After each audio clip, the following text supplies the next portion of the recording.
A blade embraces its duty, as a jeweler cherishes their gems.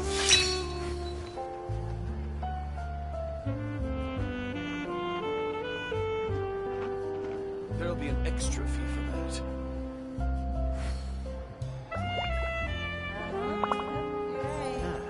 Exactly, but none of them believed me. Think about it. So this is a day in the life of the traveler. I'm learning more about you all the time.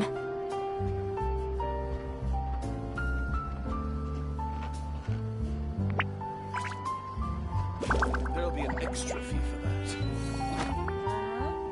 You're right. Can we play banker next time? Exactly, but none of them believed me. Think about it. A blade is like a tea leaf.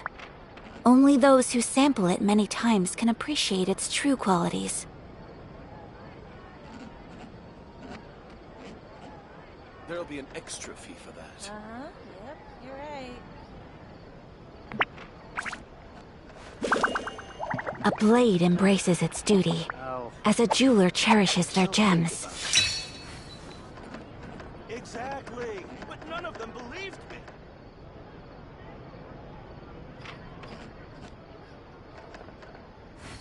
There'll be an extra fee for that.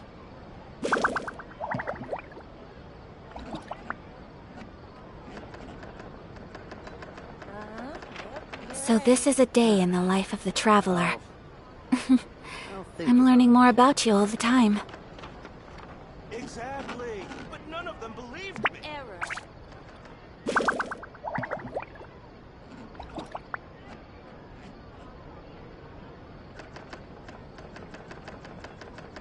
There'll be an extra fee for that. Yep, you're right. A blade embraces its duty, as a jeweler cherishes their gems. I'll think about it.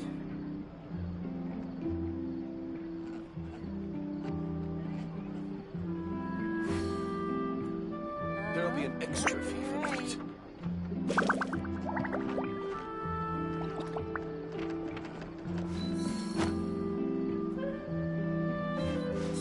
Exactly, but none of them believed me.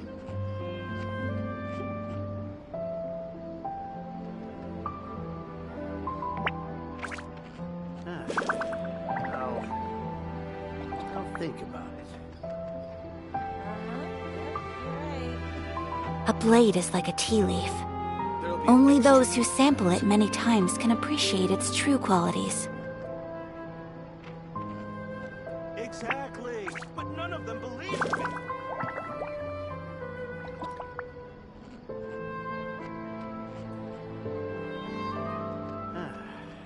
I'll think. A blade embraces its duty, as a jeweler cherishes their gems.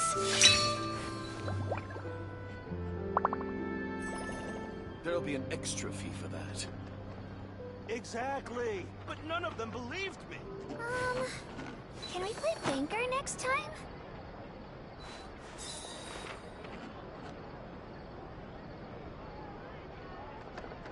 Yep, you're right. I'll think about it. I only wish life could be as leisurely as this a little more often.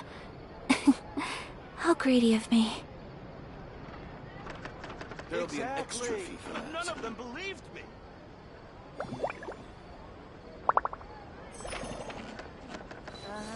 Yep, you're right.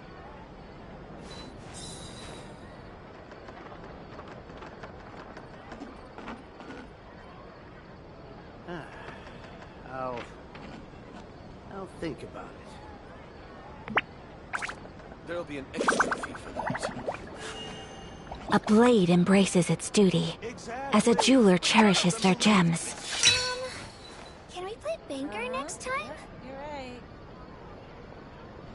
Error.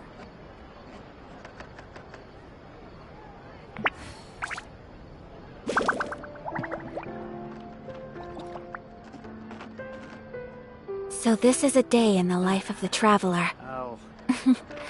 I'm learning more about you all the time. Exactly. But There'll be none an of them extra fee believed for me. that.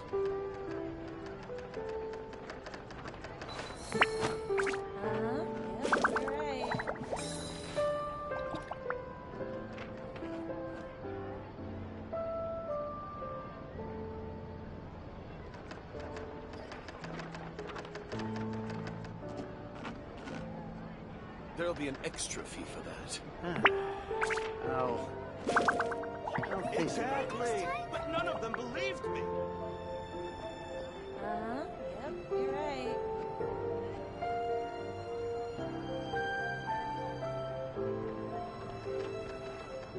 A blade is like a tea leaf. Only those who sample it many times can appreciate its true qualities. There'll be an extra fee for that. Exactly. But none of them believed me. A blade embraces its duty, as a jeweler cherishes their gems.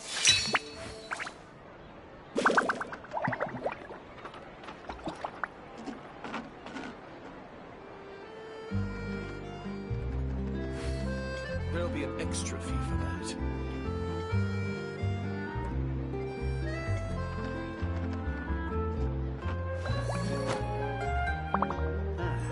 Exactly. But none of them believed me. Think about it.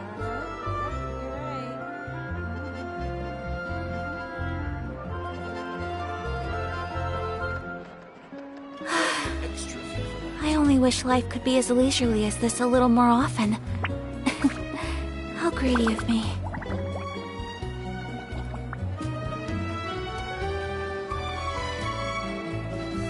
Exactly. But none of them believed me. I'll think about it.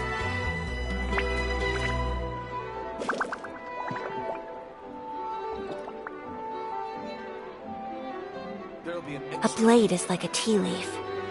Only those who sample it many times can appreciate its true qualities.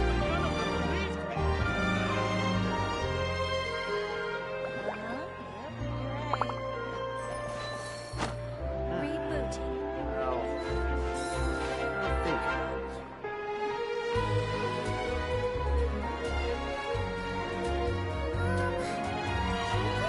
Next time? There'll be an extra fee for that. Exactly. But none of A blade embraces its duty, as a jeweler cherishes their gems.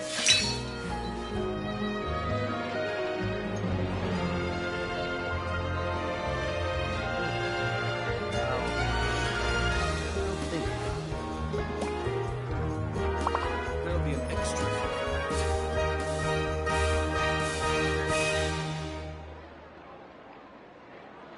So this is a day in the life of the traveler. I'm learning more about you all the time. But none of them believed me. You're right.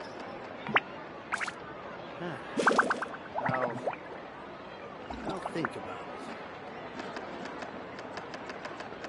it. There'll be an extra Can we fee play for that. banker next time?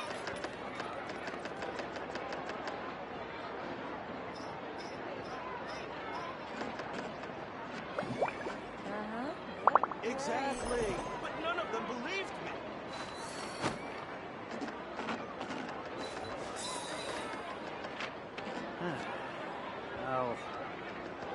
I'll think about it. Rebooting.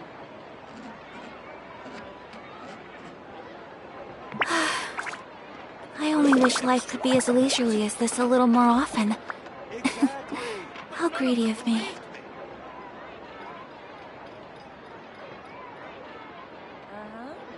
You're right. A blade embraces its duty, as a jeweler cherishes their gems. I'll think about it. Can we play banker next time?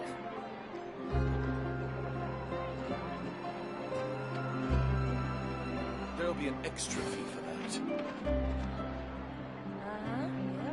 right. Exactly. But none of them believed me.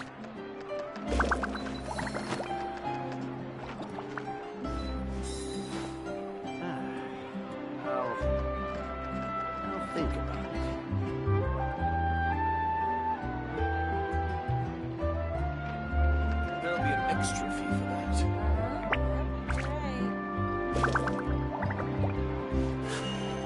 A blade embraces its duty, as a jeweler cherishes their gems.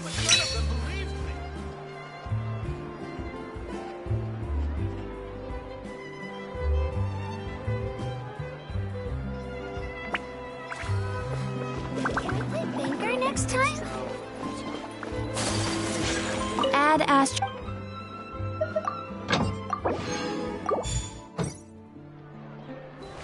Error.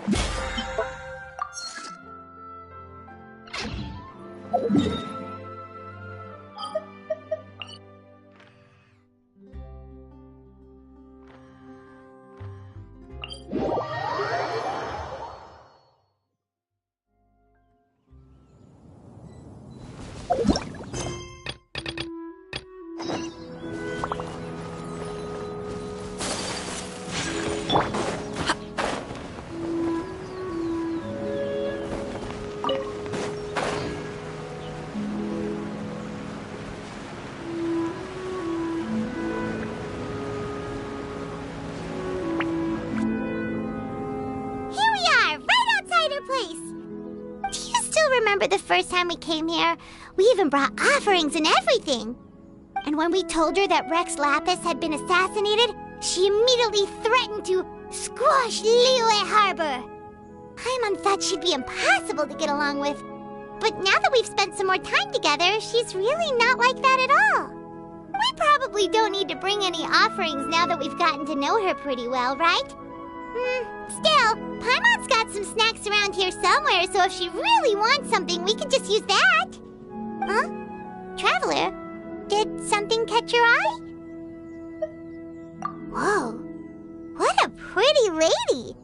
Is she also here to visit Cloud Retainer? Yeah, you're right. All it takes is one look and you can tell she's someone special. As expected of that bird lady, really. She must have a whole bunch of Adepti friends from all over the country. Okay, but if we're both friends of Cloud Retainer, then we're basically friends by association, right? Want to go up to her and say hello? Helping you make more connections is a part of Paimon's job as your reliable guide. Paimon's got this.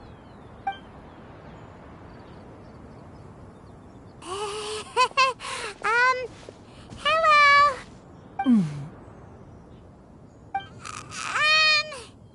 Paimon is Paimon, and this is the Traveler.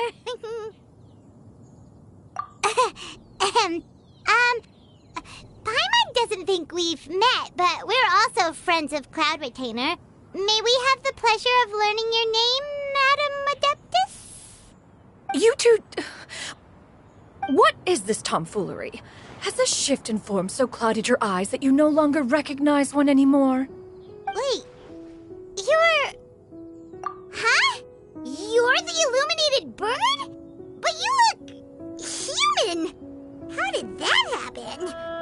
Oh, donning human form is scarcely any test of one's abilities. As for your confusion, one merely had no reason to indulge such inclinations before. So, you're indulging now because? Well, one has made plans to pay a visit to some disciples at Liyue Harbor.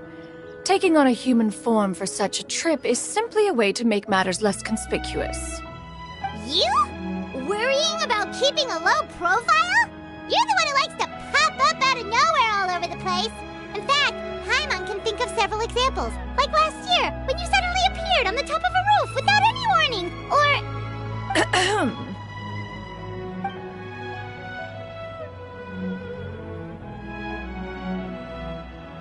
Hey, didn't we agree not to bring that up unless she asked? Oh?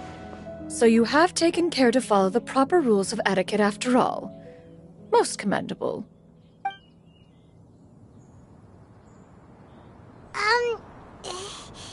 Well, this is all Paimon's got. You don't mind, right?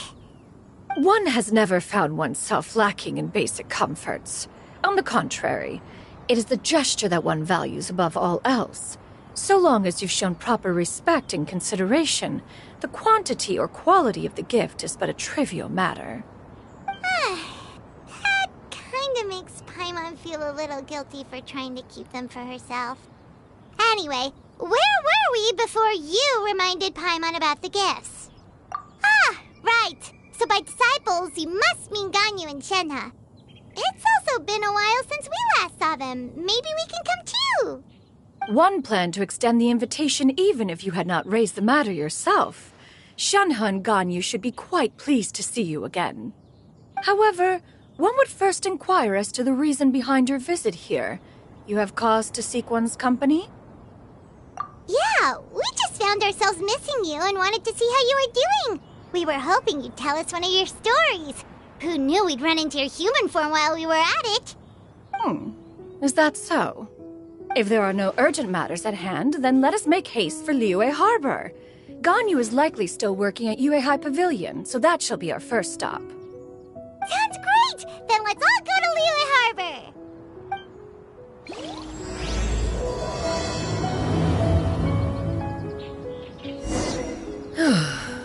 Ganyu has been quite busy with work as of late.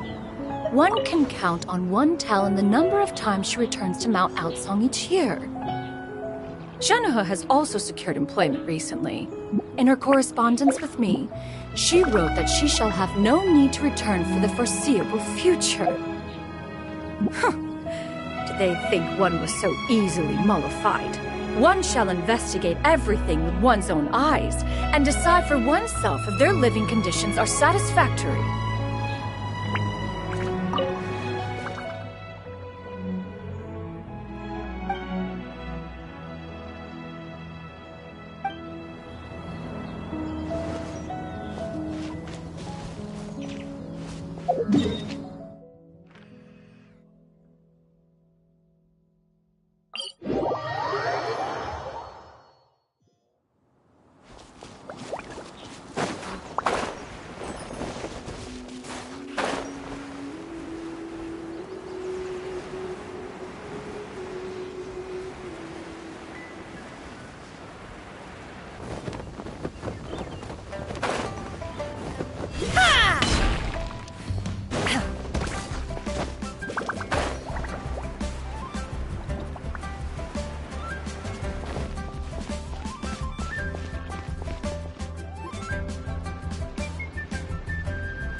We're almost at Yuehai Pavilion.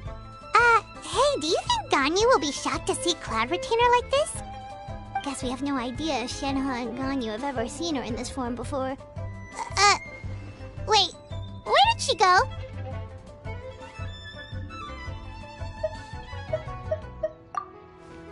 Why are you just standing there, Cloud Retainer? Quietly now. One shall stay here. You two can go and meet with her. But why? Isn't it better if we all go together? If one were to proudly proclaim one's presence, Ganyu would surely profess herself otherwise unoccupied and drop everything to attend to one's visit. One fears that would only result in her staying up all night to make up for lost time. One does not wish to trouble her. Conversing vicariously via you two shall suffice. Do remember to inquire as to her recent well-being. Again, do not mention one's presence here. Fair enough. Makes sense. All right, then. We'll just pass on your regards and...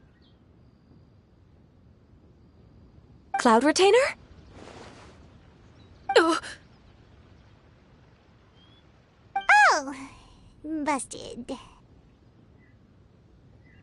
Is that lady someone you know, Ms. Ganyu? She is indeed. I'm sorry, Huixin, but could we delay the upcoming meeting for a little bit? I believe my schedule today is quite full. Although, perhaps I could move some work to later in the evening. Oh, not to worry, Miss Ganyu. I'll make the necessary arrangements right away. Thank you, Huixin.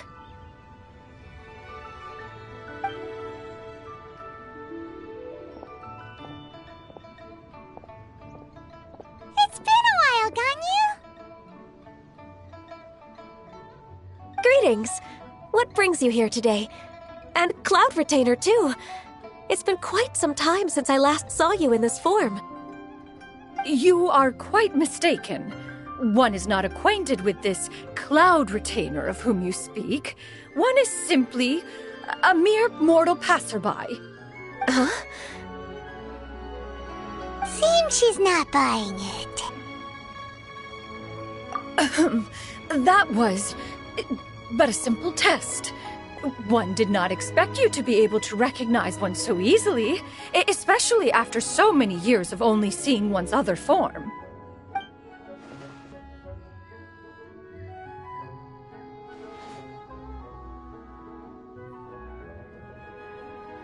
But recognizing you is, my responsibility as your disciple. An apt observation. One was simply passing by while attending to some important business.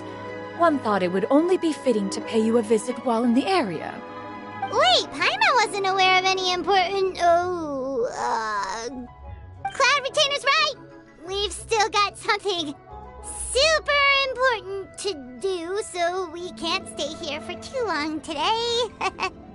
Oh, is that so?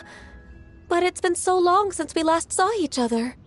One simply desired to see you and had no intention of interrupting your work. A quick conversation should suffice for today. A more involved reunion should wait until you find yourself less occupied. I understand. That should be fine. While one acknowledges the amount of work that you have to deal with every day, one must also remind you to rest. Though Adepti blood flows through your veins, excessive exhaustion will still cause grave harm to your body. It still makes one nostalgic to see you as you are now, respected and independent. When you were young, you oft begged one to cuddle you to sleep when you suffered from nightmares. Cloud Retainer! Stop! If you insist. We are running short on time regardless, so one will refrain from going into each and every story. Why don't you continue your conversation? One shall simply stand by and listen. Wow, you've been to so many new places since the last time we spoke. If you ever need anything, please just come find me at Uehai Pavilion. Also, forgive me for my presumptuousness, Cloud Retainer, but if you plan to continue appearing in this form, don't you think it'd be helpful to adopt a human name? A human name? You raise a valid point. Considering the sheer extent of one's renown, Cloud Retainer is surely too recognizable as a name. You really think so? Not that you're not famous or anything, but that famous? You presume to know the extent of one's illustrious achievements. One would hardly think such a thing to be possible. Nevertheless, Ganyu's advice cannot be ignored. From this point on, when in public occasions, be sure to refer to one as Shenyun. Shenyun? I assume that's a reference to the full record of Pristine Pavilion. An adeptus of years past would rise with the clouds and rest with the moon. They were enlightened and wise, free and unfettered. The writer referenced Master's name to describe her carefree and spontaneous nature. Oh, that sounds super cool! Paimon feels like only the most powerful of Adepti could rise with the clouds and rest with the moon. Actually, those lines were originally written to describe Cloud Retainer herself. Huh? Wait, so you're really that powerful? And what of it? Did you truly take one to be nothing more than a bird of bigger than average size? Not exactly. To be fair, Cloud Retainer rarely speaks of her past accomplishments. The tales of her past can only be found in ancient texts.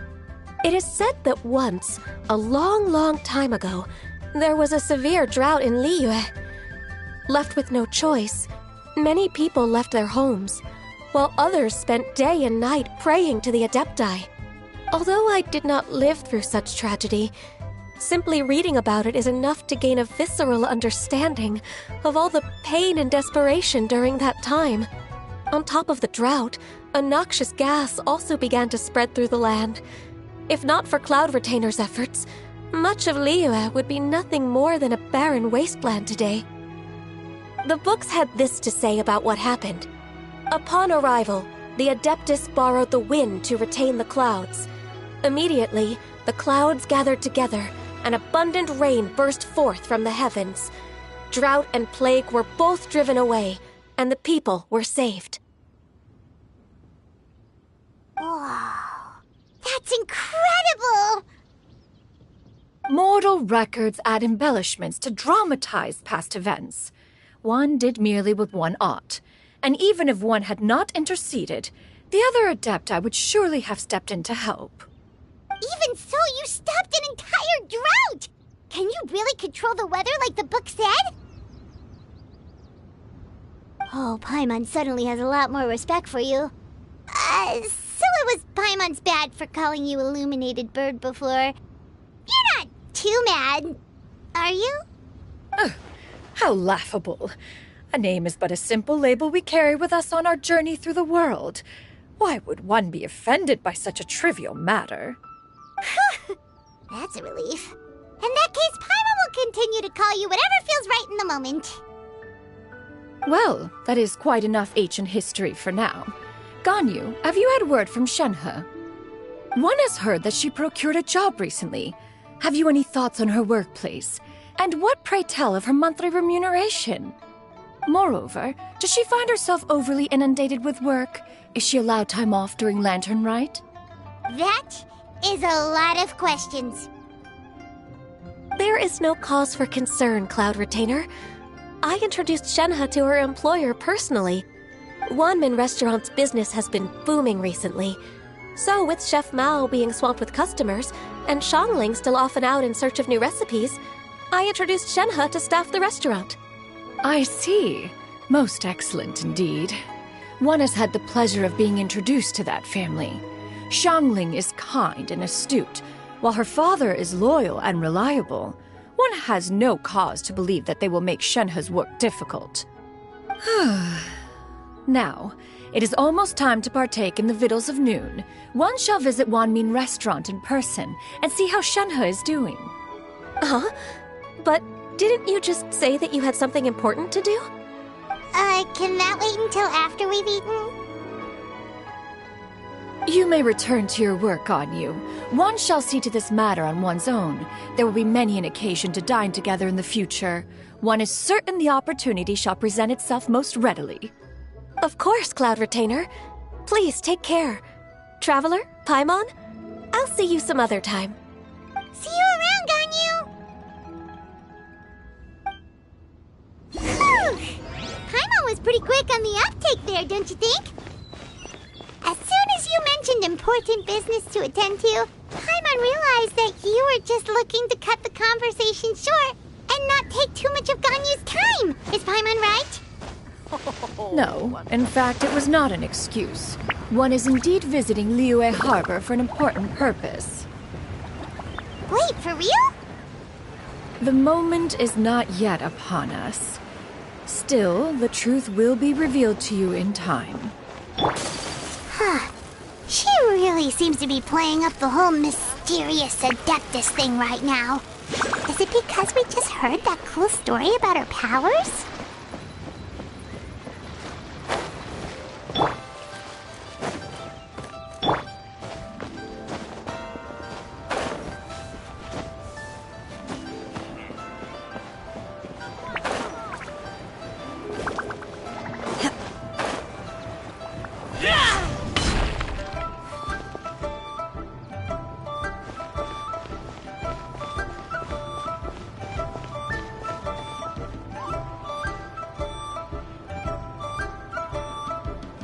You get what I'm saying, right? Yeah, how can I not? Not even fine food is enough to distract from the presence of a fine lady, huh? Oh, I'm far more interested in getting her details than ordering any dishes. Hey, how about you ask her? You do it! No. I think you should. Wait, she's coming. What can I get for you today? Greetings, miss. I was just wondering if you'd be willing to... What would you like to order?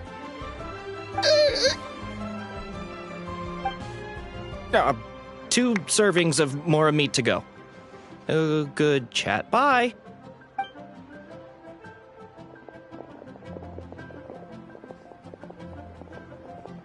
Shenhe! Welcome. It's been a while. May I take your order? Don't welcome us as guests and greet us as old friends in the same line. It's weird. Mm-hmm. Oh, and this is? This is Miss Xinyun. Master? Huh? One does not recall ever revealing this form to you before. How were you able to ascertain one's true identity with such ease? I've trained and lived with Master for more than 10 years. I would recognize you no matter what form you take. You... Is something the matter, Master? Hardly. Hardly. One simply learned of your employment from your letter and came to check on your well-being. And check out the great food, too! Indeed. It's almost lunchtime. My apologies. I'm still on the clock and can't talk for very long. Well, if it isn't the traveler in Paimon, are you here for Shenhe? The lunch rush isn't in yet, Shenhe. So I've got things covered for now. Go ahead, sit down and enjoy some time with your friends. I'll let you know if things pick up. Thank you, Chef Mao. Woohoo!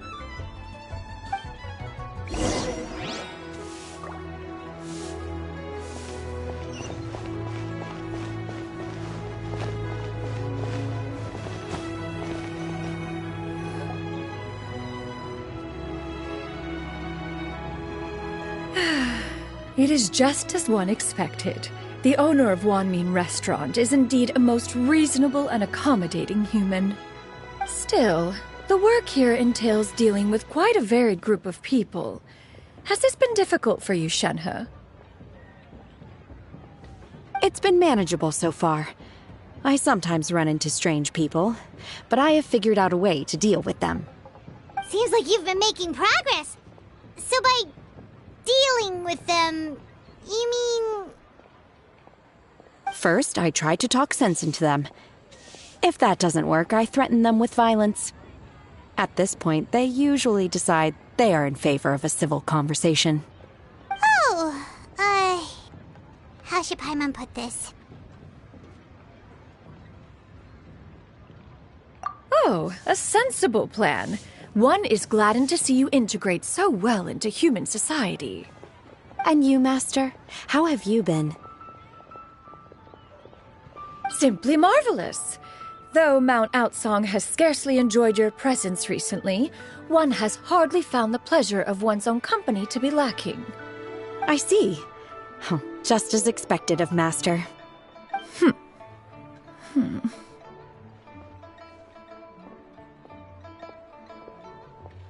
I have missed Master quite a bit too.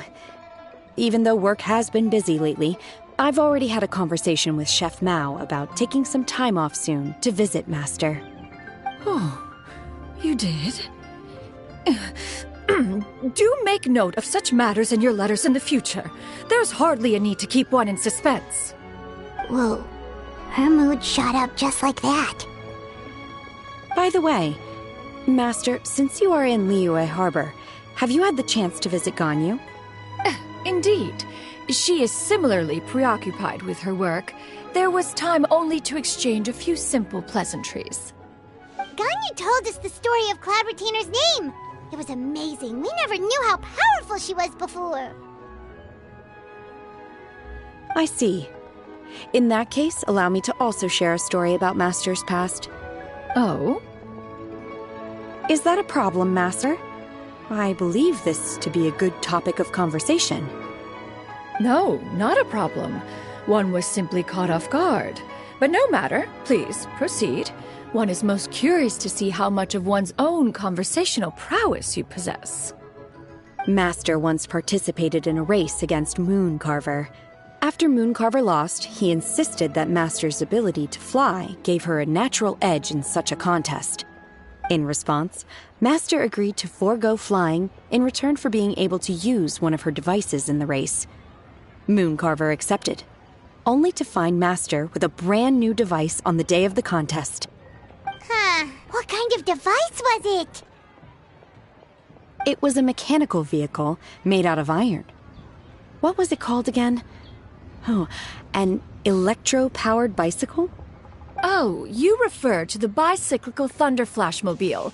One spent 49 days conceptualizing and crafting it. It need only be infused with adeptal energy, and it can cover thousands of miles in one day. Oh, it boggles the mind why Mooncarver ever supposed he might best me in a contest of locomotion. Though he sprinted with all his might, he could barely keep up. Alas, the one flaw of my mechanism lay in its weakness against mountainous terrain. One was thwarted mere seconds from victory, when it was thrown off course and failed to make it across the final stretch. Truly a most unfortunate turn of events. Anyway, do go on, Shenhe. Master, that was the end of that story. Is that so? With you gone, one has seldom felt the desire to call upon those old fossils for another contest. What is a race without spectators, after all? Have you been lonely, Master? Lonely? At one's age, entire human generations come and go in the blink of an eye. Even one's own self-directed musings can span several days and nights. 'Tis a most foreign sentiment. The mere mention of it is preposterous.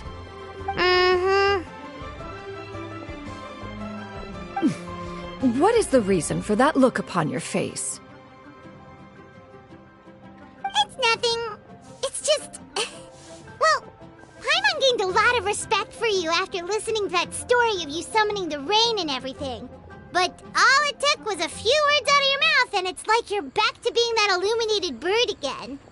I was just a little bit confused. Which one of the two is the real Cloud Retainer?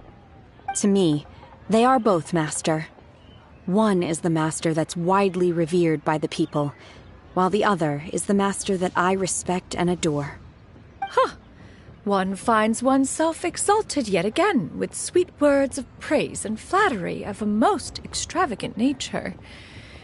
You chose to exalt one with your words, yet you refuse to grace Mount Outsong with your presence for any extended period of time.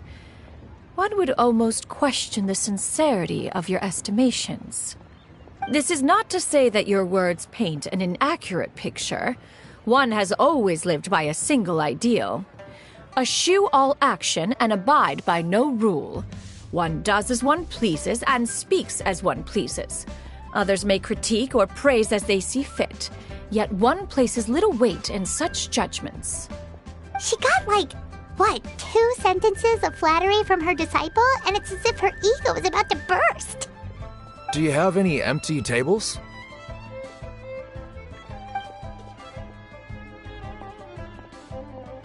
Hey there, could we get another fish stew?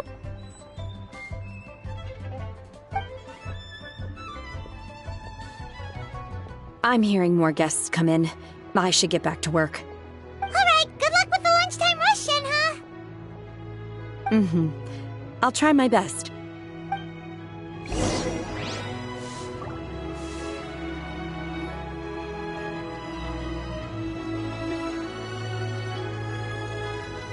So much yummy food! Paimon's gonna feast!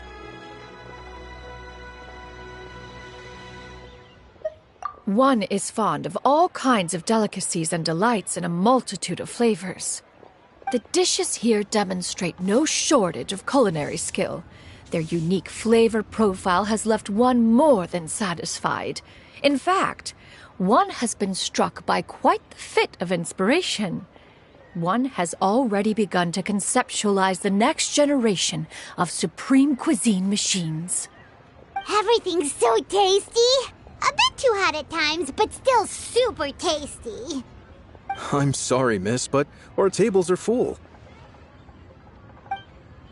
Shall we try somewhere else, Granny? But it smells so delightful. Can we really not eat here? My poor legs can't go on for much longer. Well, you could always check with some of the other guests and see if anyone's happy to share a table. Okay, I'll ask around.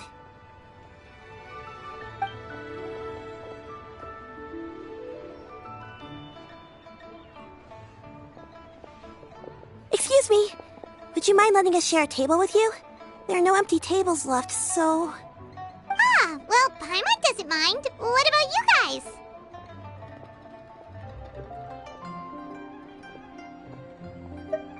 Great! Thanks so much.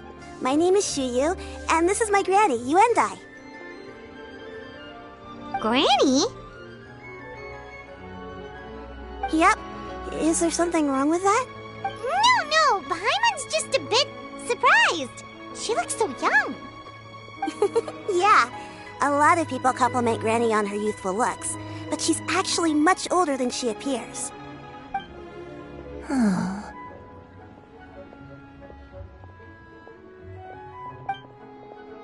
Granny, why don't you take a seat? Come on, it's not polite to stare. Huh. Have we met before? No. Tis a fated meeting, then. Please, take a seat. What would you like to eat, Granny? I can order for you. I want braised earthworms.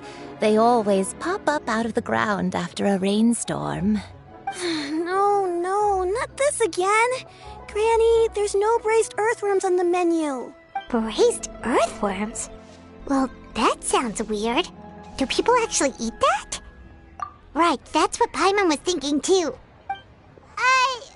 Need any help? Help? Oh, do you mean with Granny? Thanks, that's nice of you to offer. Granny has pretty bad dementia, so her memory's getting worse all the time. She's always saying things that sound kinda confusing. Actually, her memory's been bad ever since I was little. But it's gotten so bad lately that I even have to remind her who I am every morning. They died young. It's just me and Granny now. Oh, but it's okay. Don't feel bad. Granny loves me a lot, and I love her a lot too. Sure, it's hard at times, but you just gotta make the best of the life you've got. Wow, you're really tough for your age, kid. You're too kind. And me? Oh, what about me? You're tough too, Granny. Plus, you're really gentle, and you're always there for me. Yes, and it's hardly as if I forget everything. I still remember the important things. Wait, what was that really important thing again? Ah, I remember now. It was a dream. I had a dream where everything was dark. Someone was standing in front of me. She told me to come and find her, and that once I'd found her, I would be free. Huh? That sounds super important. But how come you've never told me about it before? It was just a dream, so I forgot about it. But I'm in a good mood now, and somehow I remembered it again. You know, I believe I've had this dream a great many times.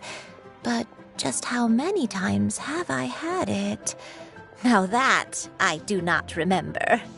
Wait, so you have a reoccurring dream where someone's talking to you? That sounds spooky. Oh, does that mean you're possessed? Unlikely. Her eyes are clear, and her breathing remains calm and level. One sees no signs of possession. Are you sure? Who do you take me for? Is one not an adept? Am I not an expert? Huh, you're right. Paimon almost forgot you're the expert. In that case, do you still remember what the person in your dreams looked like, Granny? Not anymore.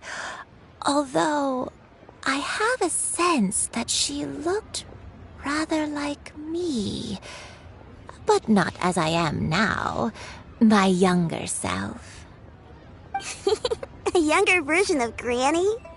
This is just getting weirder and weirder. What is going on here?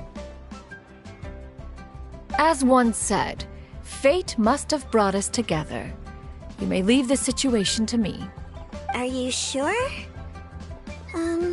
So, what are your names? Paimon's Paimon. Just Shenyun is fine. Thank you all so much for offering to help. But first, I'm sorry for asking, but, how do you want us to pay you back? Oh, we don't need any payment for this.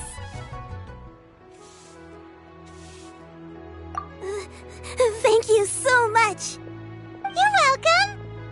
But Miss Shenyun, what exactly can we do to help out this granny? All we have to go off is that dream. Where do we start? That is elementary. Since her dreams portray her younger self, then we shall retrace the steps of her youth. Once we have revisited those places, her memories will likely return. Sounds like a plan. So, Granny, do you remember which places you went to when you were young? Why, of course I do. The heavens above, the earth below, the wispy clouds, and the emerald mountain streams. Okay, taking that as a no. I might have an idea.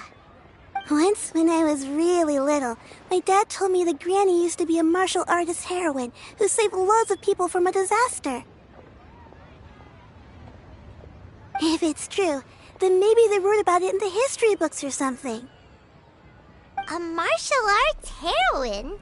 Oh, Shincho knows tons about Liyue's chivalric traditions. If anyone knows about the heroes of the past, it's him. Let's go find him at the Feiyun Commerce Guild. Are you leaving already? But I'm still hungry. I'll go order some food, Granny. If there's nothing on the menu you especially want, I'll just get a few different things. It seems we must part ways for now. The Traveler and Paimon are bound for the Feiyun Commerce Guild, while Yuendai and Shuyu shall remain here and partake of their lunch. As for myself, I have matters to discuss with Streetward Rambler. Streetward Rambler? Oh, you mean Madame Ping! Precisely. Let us meet at Yujing Terrace once you are ready.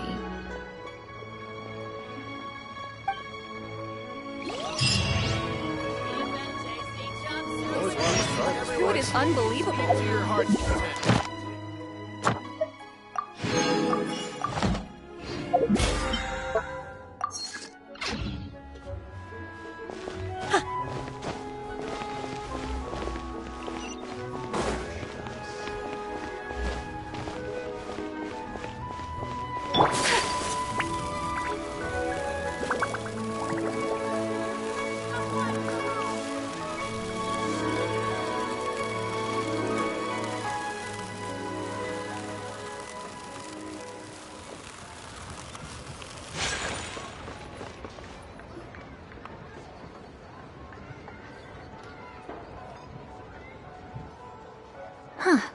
It's you two. What brings you here? Shincho! Great, we found you! We wanted to ask you about something.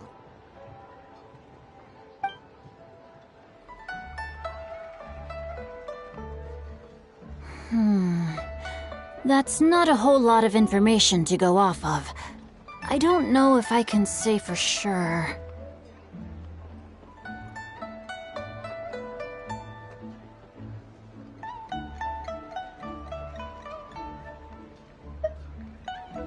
I can't pinpoint her identity from your description alone.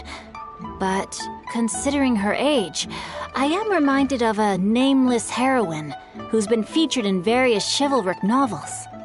Nameless heroine? That's right. The novels often speak of a great drought from 50 years ago.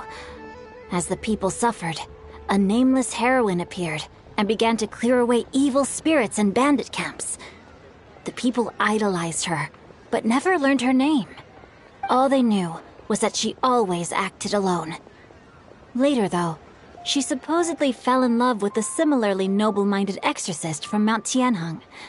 They were well matched in more ways than one, often fighting together as a fearsome duo of otherworldly strength.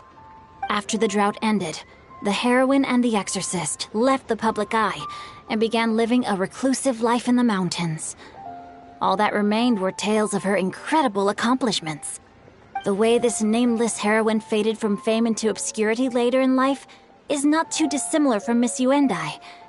I hope that's somewhat helpful. Thanks a lot, Xingqiu. We knew it'd be worth talking to you. It's nothing at all. Just something I came across while reading. I did do a bit of extra research on her story, but it was just out of personal curiosity. Well, Paimon still thinks that's super cool. Oh, wait, Xingqiu, if you've read up on her, do you know of any places often associated with her? Let me think. In the novels, the nameless heroine always appeared near one of 3 places. Wangshu Inn, the area just north of Jueyun Karst, and Qingyun Peak. Perhaps the real-life heroine who inspired the character was also often seen near those 3 places. That would explain why those locations appear in the various novels written about her.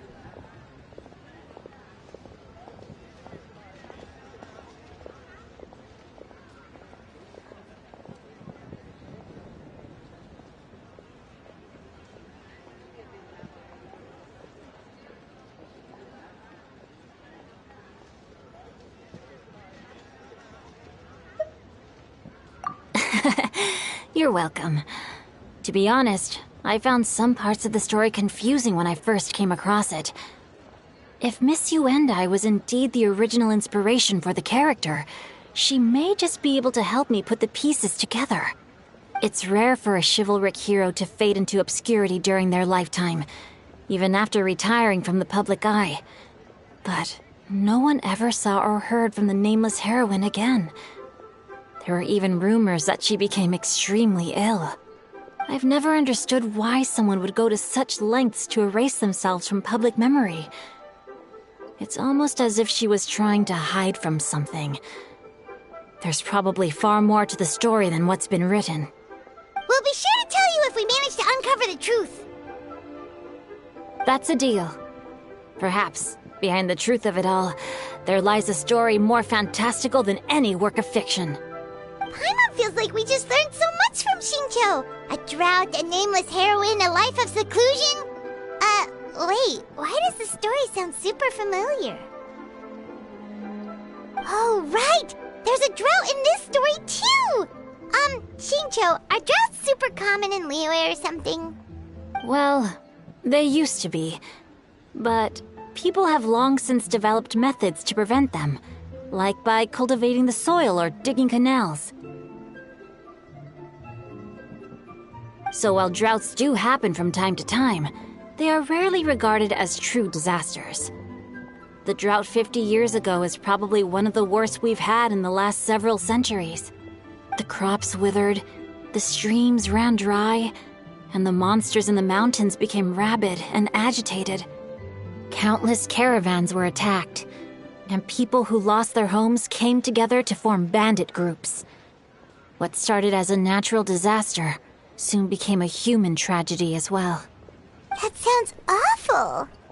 Yeah, and that's exactly why the nameless heroine was so beloved.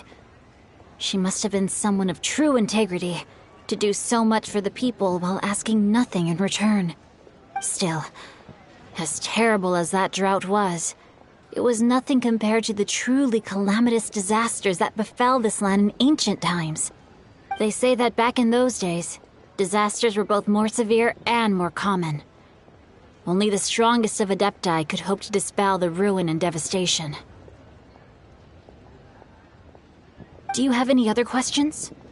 We're good for now. We're just going to head back and meet up with Miss Xianyan and the others again.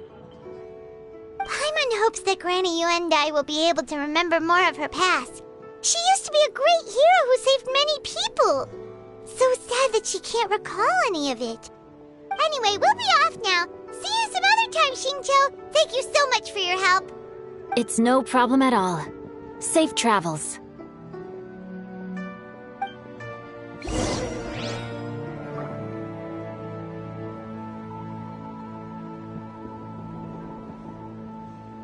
I wonder if she can see the kites here from Jinsa village.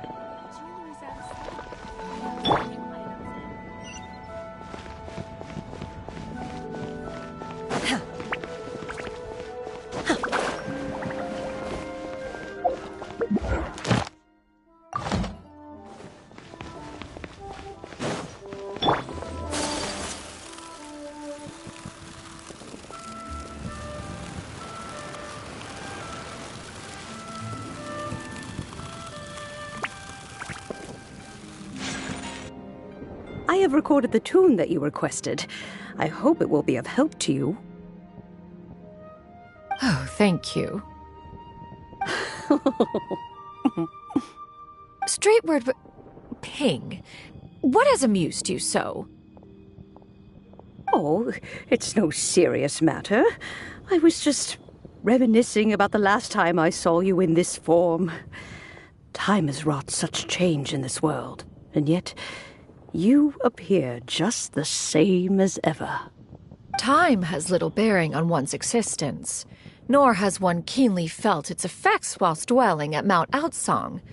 Nevertheless, Ping, one would like to seek your counsel on a personal matter.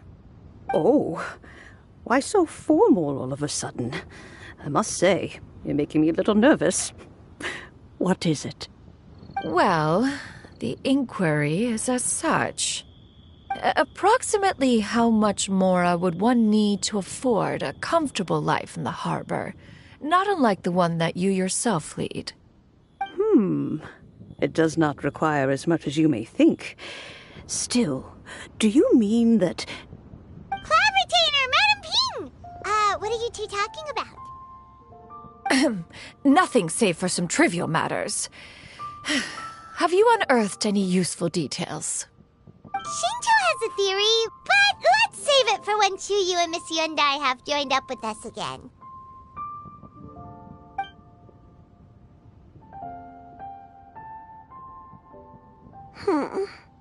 Do not be troubled, young lady. Here, have some tea. Thank you so much. What do you think, Chuyu? Does it match up with what you know of your granny? According to the story, the nameless heroine eventually fell in love with an exorcist from Mount Tianheng. Maybe that's my grandpa. I don't have many memories of him, but there was this one time I found a box in our attic full of a bunch of weird sigils. I think so too. Granny might remember something once she's returned to a familiar place. What marvelous tea. I can taste the dew's sweetness in this cup. It's as if I was taking a stroll in the mountains, thoroughly one with nature and at peace. Is that so? Then please drink as much as you like. There's no need to hurry. At our age, it's always nice to slow down and take the time to appreciate pleasant conversation among friends. Thank you. Okay, since we have the time, can I ask you something? Sure thing. What would you like to know? I have a secret I want to tell you. Let's go talk over there.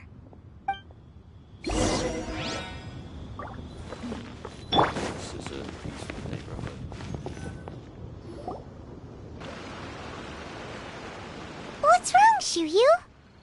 Well, I've been kind of meaning to ask ever since we started talking in the restaurant, but are you guys all adepti in disguise? Oh! About that. Well, you guys just seem super special. Plus, I think I might have heard Miss Shen Yun call herself an adeptus. Oh, must have been a slip of the tongue. Shen Yun, since you were the one who, misspoke, maybe you can explain to Chuyu here what you really meant by that. One is indeed an adeptus. Is that of some concern to you? Huh? I knew it. One time when I was a little kid, I saw a pure white illuminated crane. I had this super high fever, and Granny wasn't around. I was feeling all icky and gross. But then this snowy white crane flew down from the sky. She put me on her back and flew me to her cool Adeptus house and fed me some sort of magic potion. When I woke up, I was already back in my bed and my fever was gone. I really wanted to thank her, but I was too sleepy to stay awake, so I never got the chance. So, I just kind of wanted to ask if maybe any of you have ever met an Adeptus like that? A pure white illuminated crane? The only two we've ever met are blue and white and black and brown. Have you ever met one that's pure white, Clavertina? Never has one met an Adeptus with such features. One surmises such a description is but a hyperbolic embellishment that oft results from narrative accounts. That's weird. Was it really just a dream then? Well, even if it was just in my head, it doesn't matter that much anyway. All I really want is to help Granny recover her memories. I'm really grateful for all your help. Leave it to us! Now that we know the 3 locations, we just need to visit them one by one. Let's go to Wangshu Inn first. Okay, I'll go get Granny.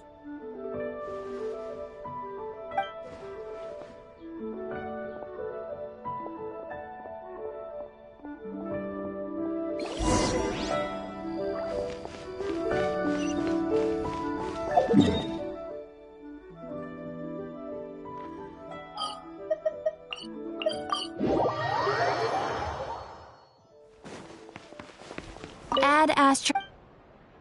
Thank you for Add Astra.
Unleash! Strike a pose! Say cheese!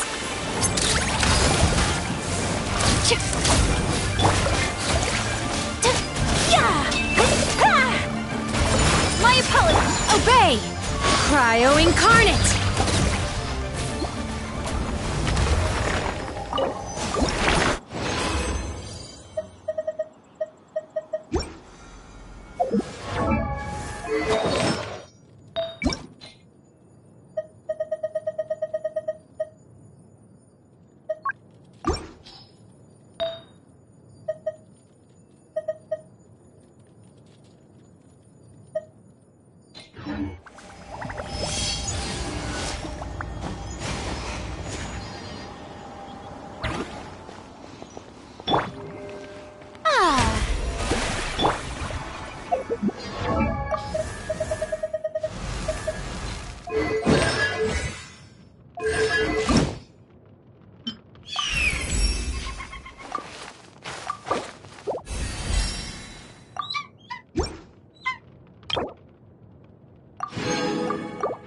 So this is a day in the life of the traveler.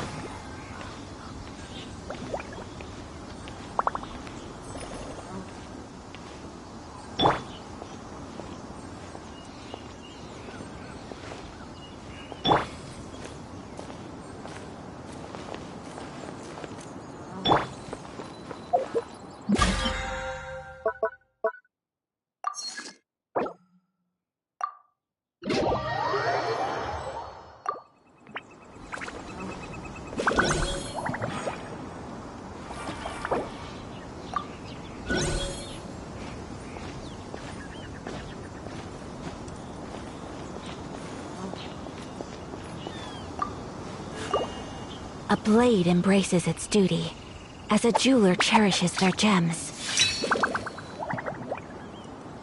Yeah!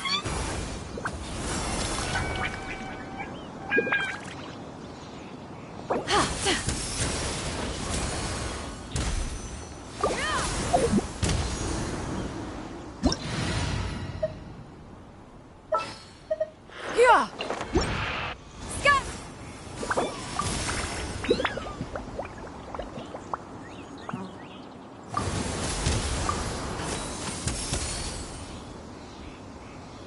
Yeah! Skyward! I only wish life could be as leisurely as this a little more often. How greedy of me.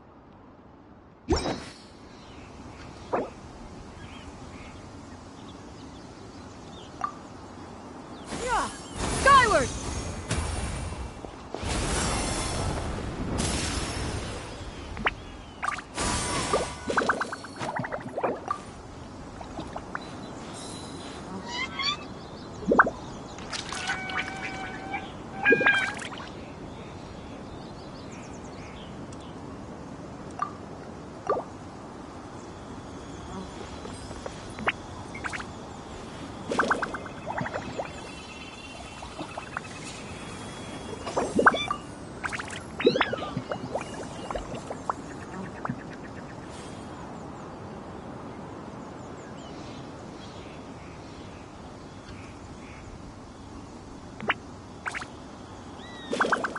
Peace prevails throughout the land, and all things are made new. As buds in the...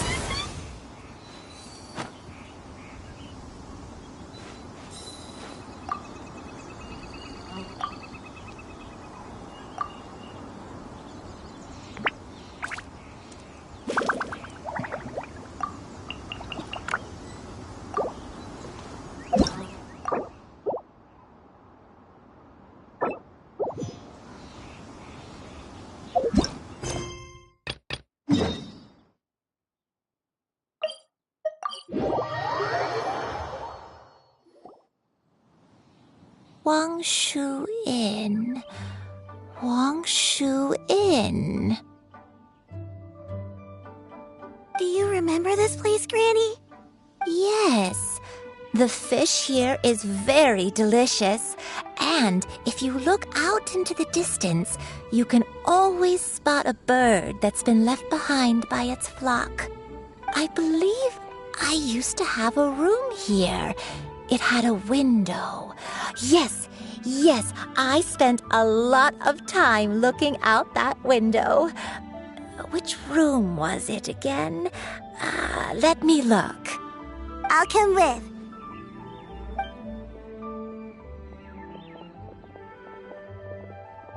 Paimon's still having some trouble understanding what she's talking about, but if she's so familiar with this place, that must mean she lived here, right? Wait, huh? Whoa! Shell! What are you doing here all of a sudden? You scared the living daylights out of Paimon! I sensed a non-human presence and decided to come take a look. If you're here, then there's likely no trouble afoot. I suppose there's no cause for concern. It's been a while, Cloud Retainer. I see you have returned to your previous form. I have indeed. I fought alongside her in this form on many occasions during the Archon War. Oh, wow! What was she like during the war? Oh, wait, let Paimon take a guess. Was it anything like this? Behold, the glory of one's newest invention, the Bang Bang Continuous Fire Mechanism. Hands up and surrender, or be prepared to face the full might of the Adepti. An impressive imitation. Paimon knows her all too well. Even so, Cloud Retainer was not always as ostentatious as you describe. You may be unaware, but her talent with Adepti sigils is just as formidable as her skill in mechanics. The Archon War reached its peak after Guizhong's death.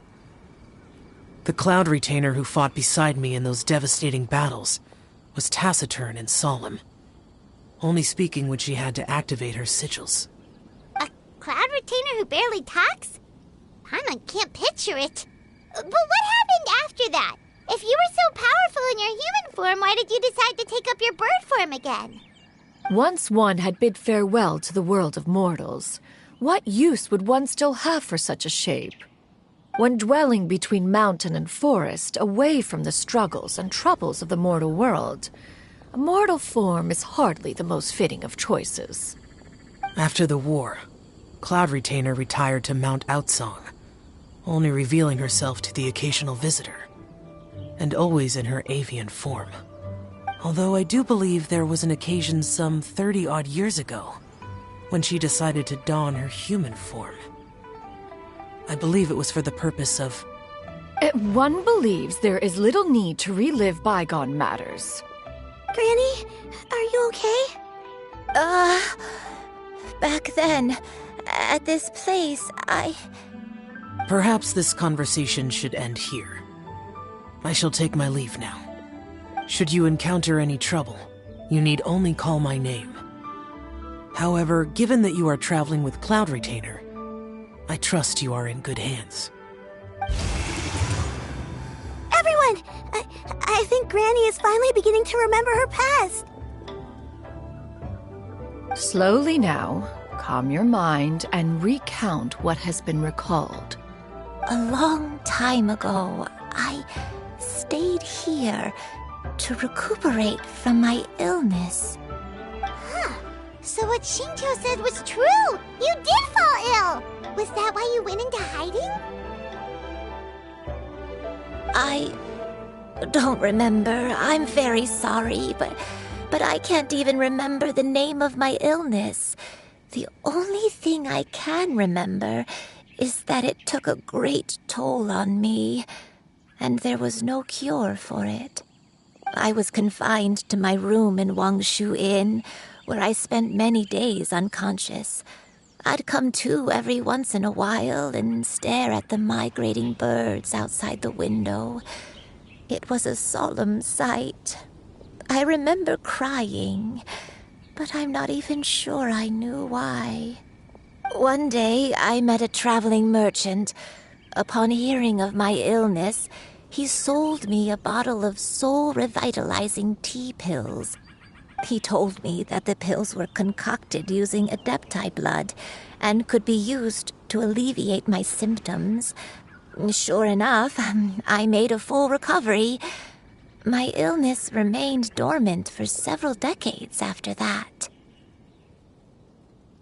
Wait, but if your illness remained dormant for several decades, are you saying that what you're going through now is just a relapse of what happened all those years ago?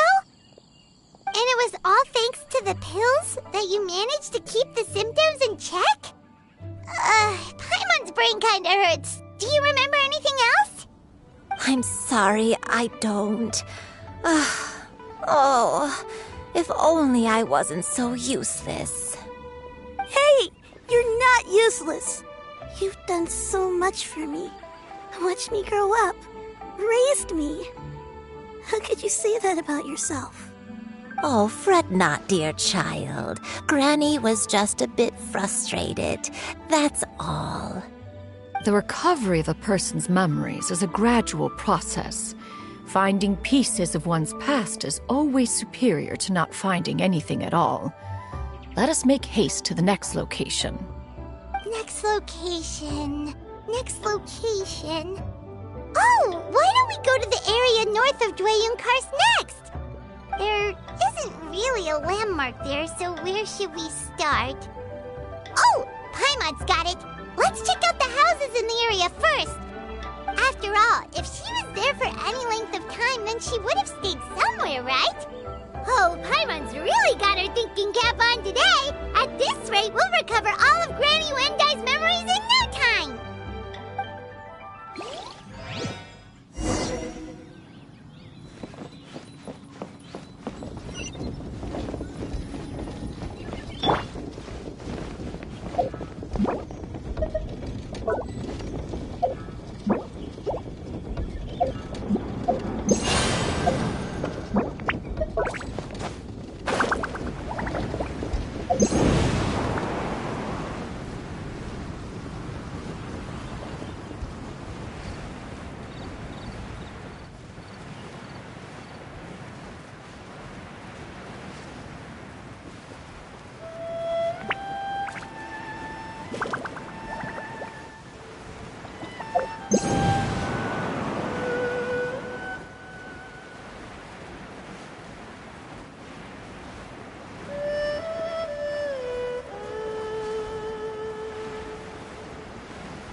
anything about this place, Granny Wendy? Let me think. I feel like I've been here before, but I don't think I stayed here too long. I might have just rested here briefly before continuing on my way. Got it. That's okay. There are still plenty of other places we can check. Wait a second. If I remember correctly, I believe I brought... Ah, yes. I brought some sweet snacks with me. Go on, take some. You need to eat a lot if you want to grow big and strong. Oh, thank you! Then Paimon will help herself.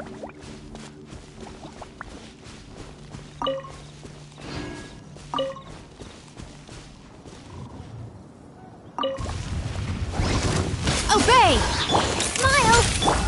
Strike a pose! Whirling snow!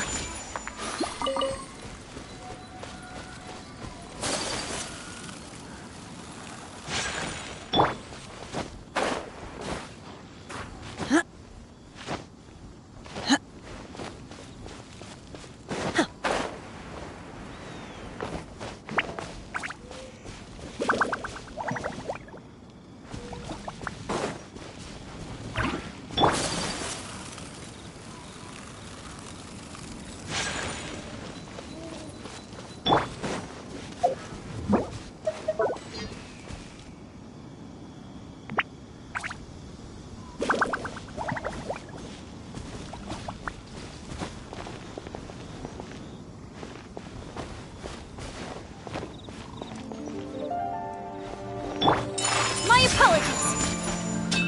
Ha!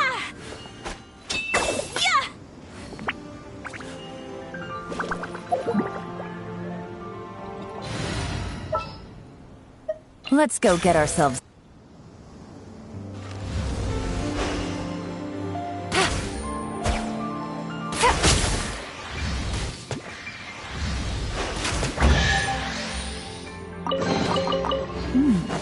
Easy money.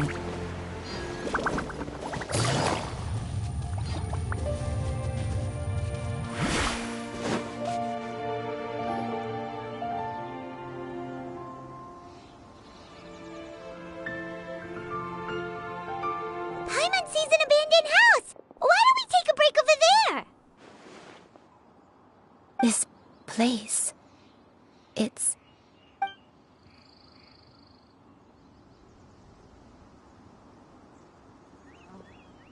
Did you remember something, Granny? I remember.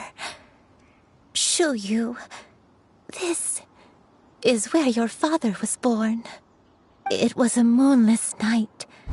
I had been injured, so your grandpa was supporting me. We fled together with some being in the fog behind us in hot pursuit. I had exhausted my strength when the labor pains came on, so we took refuge in this house. Your grandpa set up a barrier outside, but neither of us knew if it could hold the monsters back. I remember that night. I remember falling to my knees, reciting a prayer over and over. I alone am the source of this sin. Punish me as you wish for forsaking my oath, but spare my innocent child. Sin? Oath? Did you do something wrong? I don't know. I don't remember. I only remember praying in the darkness with all my strength until the sun finally rose again and the fog cleared out.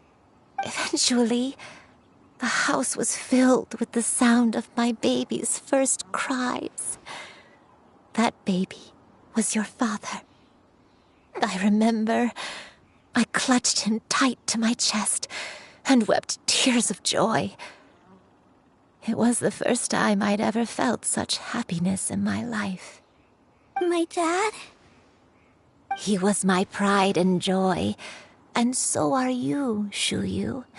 You're so much like him, and I love you both so much. But you're always going to be different from me, Why? Just what did I do? I don't care what you might have done, Granny. You'll always be the person I love more than anything. You're too sweet, Shuyu. I'm lucky to have you with me. If not for you, I would not have had the courage to come here, to try to remember what I had forgotten. All right, let's not stand around any longer. There's one place left, yes? Let's go take a look. If one recalls correctly, the next place should be Qingyu Peak. Yuandai, how fares your health? I may be a bit slow, but I'll do my best to keep up. I'm sorry to keep everyone waiting. Climb on. I shall carry you to the top.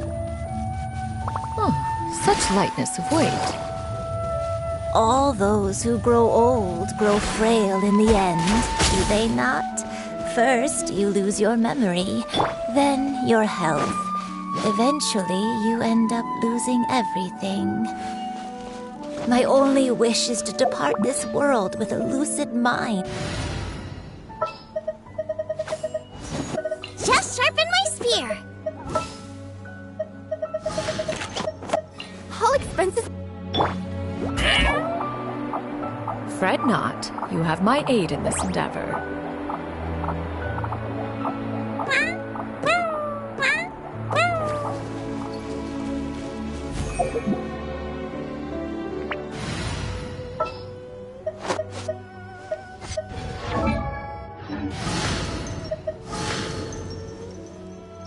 I await your instruction.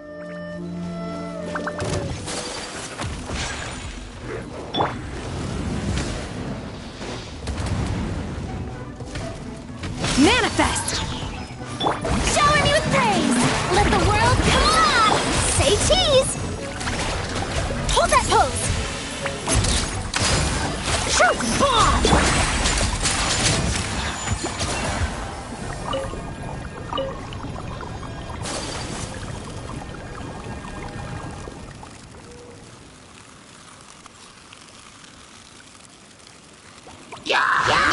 Whirling snap!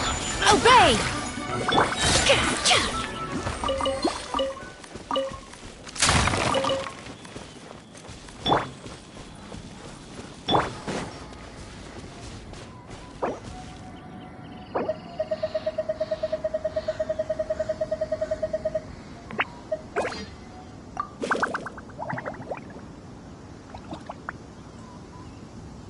My pole arm doesn't distinguish friend from foe, and there is clearly a limit to the red rope's power. That's why I loathe crowded areas.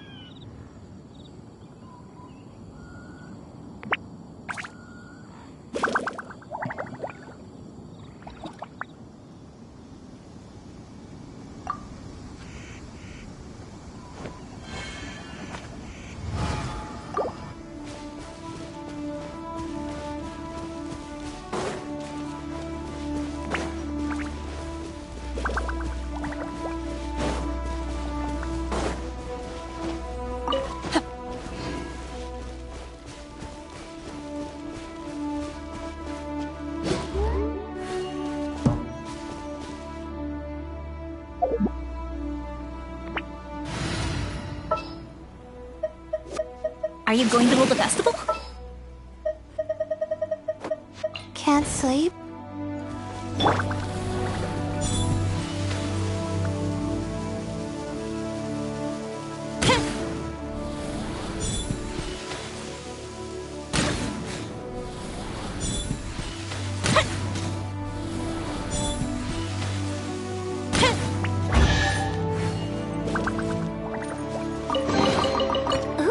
Will we find any firework materials in here?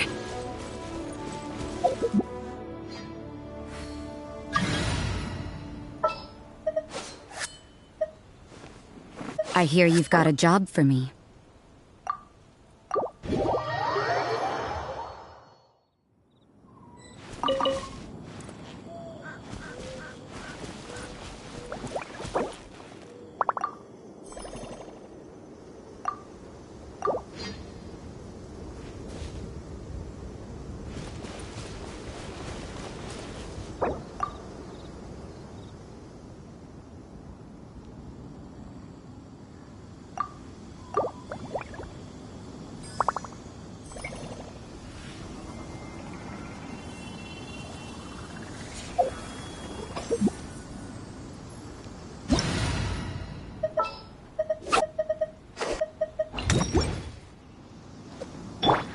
absorption test.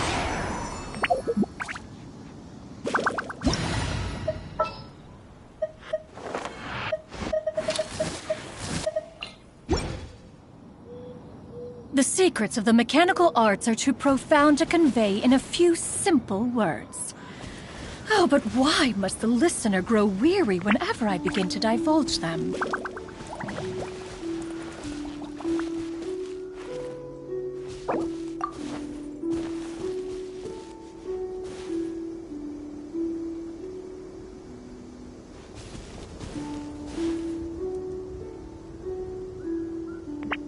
Don't we have a job to do?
Work hard and live each day to the fullest. That is what life in Mondstadt is all about, isn't it?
Say cheese! Strike a pop! Judgment!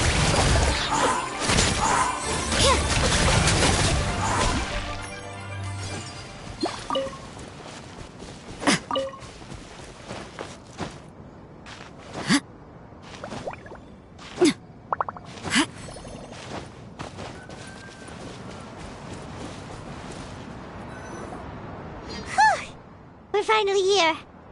Does this place feel familiar to you, Granny, one day? Let me see.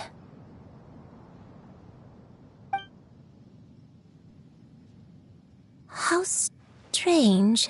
Have I lived here before? When we were at Wangshu Inn and the abandoned house earlier, though I couldn't remember everything, I still felt a sense of familiarity. I could easily picture myself in those places. But here, I don't have that feeling. Perhaps I did come here in the past, but it just didn't leave a strong impression on me. But did the stories get it wrong then? Yeah, that's true. But they're also the only thing we have to go off of. Paimon was hoping this place would jog Granny Uendai's memory just like the others. I'm sorry to disappoint you too. It's all right. We're not going to give up yet. We'll figure something else out. Just you wait. Thank you. If only I could remember. Huh? That way. What's that mountain? Oh, let Paimon look! Huh? Isn't that Mount Outsong? Looks like we've come full circle. Mount Outsong. Mount Outsong. Granny, are you okay? Don't push yourself, Granny. It's okay if you can't remember. You shouldn't do something that makes you sad. Mount Outsong, What am I really? Mount Outsong holds some familiarity to you? It does, but I can't go back. Are you feeling unwell? My head, it feels all heavy and dizzy. What is wrong with me? Cloud, Miss Xianyun, is there anything you can do? Let us go to Mount Outsong. But... Fret not, all will be well. You and I, you have already given more than enough to the pursuit of this endeavor. You may leave the rest to me. I've prepared something that can aid you in suppressing the fear in your heart and restoring your lost memories. It currently resides at Mount Outsong. Wait, really? When did you do that? I never leave anything to chance. All will reveal itself when we arrive.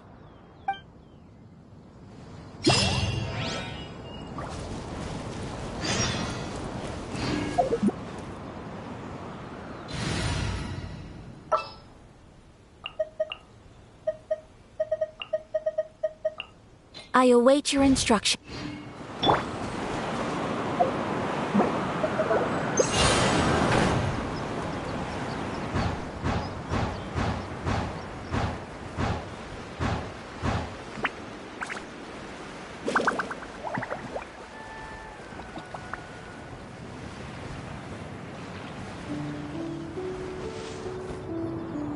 Come on, just tell Paimon already! What's this thing you've prepared?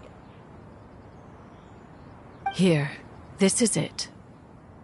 Huh? But isn't this the mechanism that you were tinkering with when we first got here? Oh, is it another invention of yours? Precisely. A recent one at that. I am most pleased with the result. I call it the Suspensus Somnium mechanism. It periodically releases a soft breeze, which when paired with a gentle adeptal tune, can help the listener subconsciously relax and even enter a semi-hypnotic state. Soothing agitation and anxiety, relieving exhaustion and insomnia, its potential uses are numerous indeed. And of course, it can also aid in the recovery of lost memories. Whoa, what a cool gadget! But if you had it all along, why did you keep it to yourself until just now? We could have come to Mount Outsong right off the bat and saved Paimon a lot of floating. How preposterous. Had Uendai not recalled much of her past through her own efforts, the device would have nothing to draw upon. We Adepti can only help those who first resolve to help themselves. Had she lacked such determination and strength of character, one would have little to offer in way of assistance. Paimon thinks she gets it now. Hey, what's that other thing? As previously mentioned, a gentle adeptal tune is required to take full advantage of the mechanism. One secured such a tune from Streetward Rambler. Only with her melodies can the mechanism reach its peak power. Whoa, Paimon can feel what you mean. Paimon's body feels light as a feather. It's as if she's lying down on a warm patch of grass after a super satisfying meal. And you and I, is the mechanism helping you to relax? It appears she has already succumbed to the depths of reverie. Come, join one on this side. We shall give her some time to herself.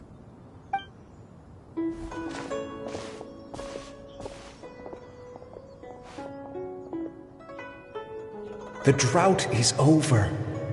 But why do you look like you want to cry? The potion.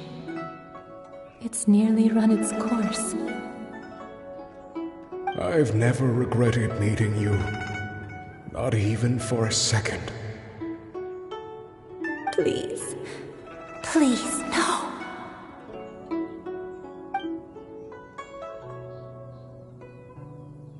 Have you forgotten? This is the world you left behind. One of gentle breeze and morning dew, perfectly straddled betwixt the realms of heaven and earth. This is your home. This is where you belong. You should have never left. The you of the past, the me from not that long ago, we should have never.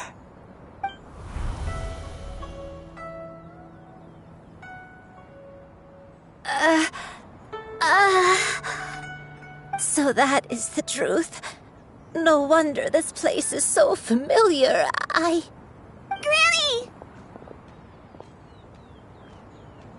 Granny, are you okay? Cloud Retainer. Your memories have returned? Wait, did you just call her by her full name? Does that mean you already knew each other? Yes. I now remember everything. Everything. Granny, please don't cry. I'm here. I'm here. Oh, don't worry, my dear child. Granny is fine. I'm so sorry, everyone. You've gone to so much trouble on my behalf. It's all come back to me now. The most important thing that I had forgotten was the truth of what I once was. One can sense the guilt that now plagues your conscience. Reclaiming a truth long buried is sure to come with a myriad of complex emotions. Perhaps one should recount the story on your behalf while you compose yourself. No, it's okay. Now that I've remembered, I must face my memories head on. Shuyu, everyone, I cannot thank you enough for all your help. I'm ready to tell you my story, if you're willing to listen. Please, Granny, don't force yourself. What happened in the past doesn't matter. I love you more than anything. Nothing you say can change that. I know, dear child. My feelings for you are exactly the same. It is for this reason that you deserve to know the truth. Some time ago, I made a terrible mistake. One for which I could never atone. Is this the sin that you mentioned in Joyun Karst? What happened? I am, in truth, not a human being. My real form, one that I held for centuries, was that of a wild crane. I spent many, many years living on Mount Outsong, bathing in the soft breeze and drinking the sweet dew of the mountains. At some point, I somehow gained wisdom and sentience. The Lord of the Mountain, Cloud Retainer, became aware of my existence and began to share many stories with me. She even passed on the secret of cultivation to me. Though she never took me on as a formal disciple, I always saw her as my master. Whenever she took out her tools to work on mechanisms or new inventions, I would also stand next to her and watch. I even contemplated completing my training and becoming an adeptus in my own right. I followed her teachings, and time gradually passed us by. Until that fateful day 50 years ago. 50 years ago? That's right. Master regaled me with many stories of her past deeds. From them, I learned how she had saved people from a similar crisis in the past. She was the one I looked up to the most. More than anything, I dreamt of becoming an adeptus like her. I wanted to travel the land like she had, relieving suffering wherever I went. But I was still far from being a real adeptus. I possessed no ability to take on human form and fit in with the crowd. Once she learned of my desires, Master prepared a special dose of human mimicry potion for me. She warned me that the potion's effects would only last 10 years, and if I were to fail to return to my original form at the end of that time, I would forever forget my past as a crane and become something neither human, beast, nor adeptus. Oh no. So that was the source of your dementia all along. Was it because of Grandpa? Indeed, I fell in love. Though he was human, he had spent his entire life training on Mount Tianheng. When we met, it was not only my first foray into the world below, but his as well. Although clumsy and impulsive as he was, you'd think he was the real strange bird among the two of us. But still, just like me, he cared deeply about the world and wanted, more than anything, to cleanse it of all pain and suffering. I could not help but fall for him. But my time continued to tick away. Those 10 years passed by in a flash. Yet I did not want to leave his side, so I... Oh no, what happened next? I committed an offense. I wanted to stay with him, even if it meant living a life full of pain and suffering, even if it meant that I would eventually turn into a monstrosity. I knew I had betrayed Master's hopes, but I was too ashamed to face her. So I wrote her a long letter instead and asked someone to leave it outside her abode. I was convinced that she would not support my decision, and I lacked the courage to speak to her face to face. In my shame, I fled and tried to hide from the world, such that no one would be able to find me again. But that was only the beginning of my troubles. I began to suffer from a strange illness. My memories became hazy and confused, and I could no longer keep myself awake. I understood that my pain was caused by my refusal to return to the life I was fated to lead. Along with my memories as a crane, I soon forgot the true cause of my suffering as well. I knew only that I had committed a sin. All I could do was pray for forgiveness, even if I had long forgotten what needed to be forgiven. Looking back, I was beyond lucky to have come across that traveling merchant at Wangshu Inn. It was such a fortunate coincidence that we were there at the same time.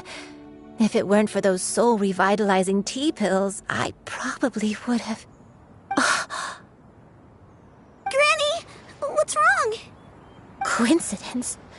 Why did I ever think it was a coincidence?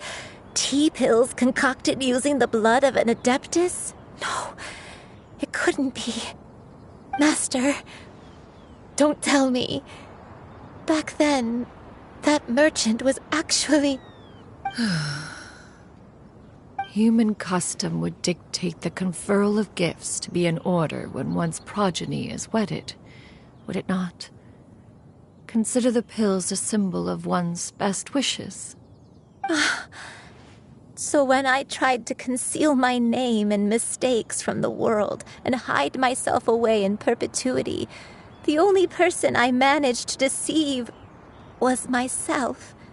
You knew where I was all along. One still remembers when you were but a fledgling. You possessed a certain fondness for a particular game. You would hide yourself among a group of wild cranes and ask one to pick you out from among the flock. One found you with such ease every time. 'Tis a truth most evident. One always recognizes one's own, no matter what form they may take. Wait! Paimon's confused! So, Cloud Retainer, you found Yuendai again? But how? When? And what happened after that? Perhaps it is now time for one to recount the rest of the tale.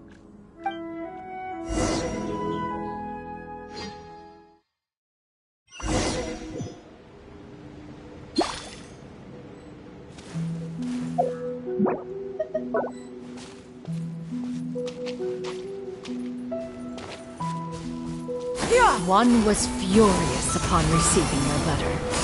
Seized with anger, one set out to bring you to your senses.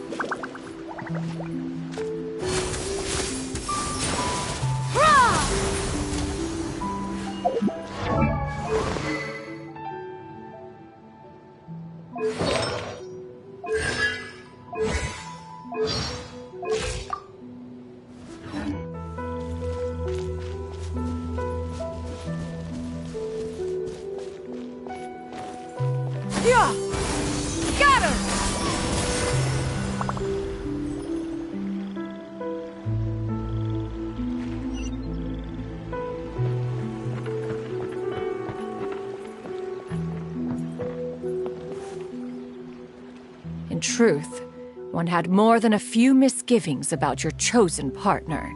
As an exorcist, his talent was lacking.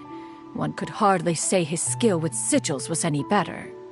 But soon, one came to appreciate the devotion he bestowed upon you during your illness.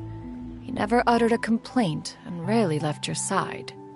Unwilling to begrudge someone of such character, one decided to overlook his aforementioned deficiencies, glaring though they may have been. Wishing to grant you a life without regrets, one gathered many divine ingredients and used one's own blood to create a form of medicine. Though imperfect, it managed to suppress the more dire effects of your illness. As for how to deliver the medicine, after much contemplation, one eventually decided to perform the deed oneself. One took great care to alter one's features and select the appropriate attire. Only after meticulous scrutiny did one finally set out for Wangshu Inn. As one expected, you were most ignorant of one's true identity. You showed not even the slightest inkling of recognition. One was quite torn. Should one have celebrated the success of one's disguise, or mourn the loss of your acquaintance?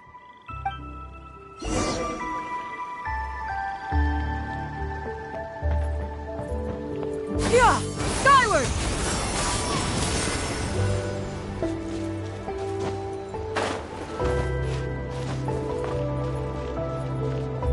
Yeah! Skyward! Scatter!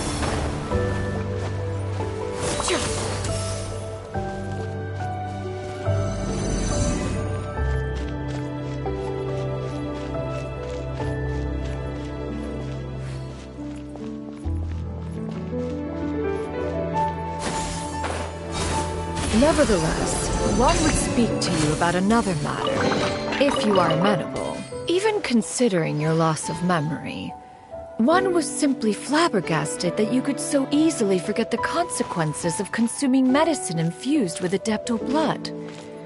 Its proclivity to attract monsters is hardly that complicated of a concept to remember. To think that you tried to travel while weak from sickness and heavy with child. Had one not intervened to clear the fog, all of you would have been lost during the night.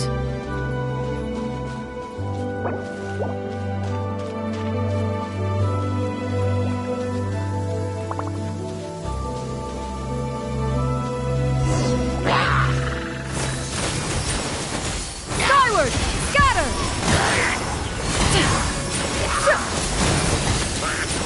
Yeah! Skyward! Scatter! Yeah! Scatter! Stray clouds converge!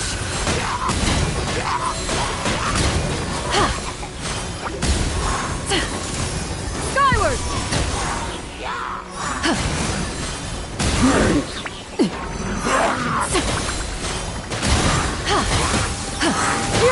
Skyward! Seize the skies!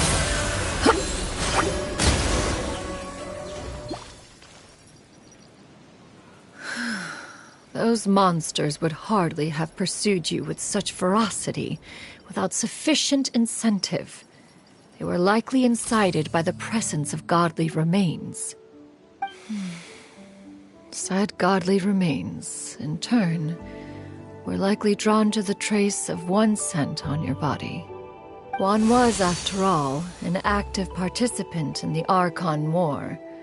Some of the gods were likely shattered by contraptions of one's very making. In the end, one was relieved to see you endure through the night. At the break of dawn, one heard an infant's cry pierce through the air, and one saw you carefully cradle the child to your chest. Although certain mortal matters remain foreign to me, one could not help but be moved by your joy. To see you happy, that was more than enough.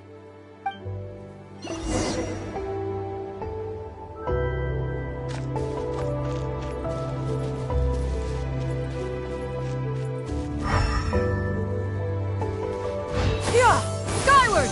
Scatter! Now you should have a complete understanding of the events. Wait! But if that's true, then the crane who took care of me when I was sick must also be... Ah, one had almost neglected to recount the absurdities of that tale.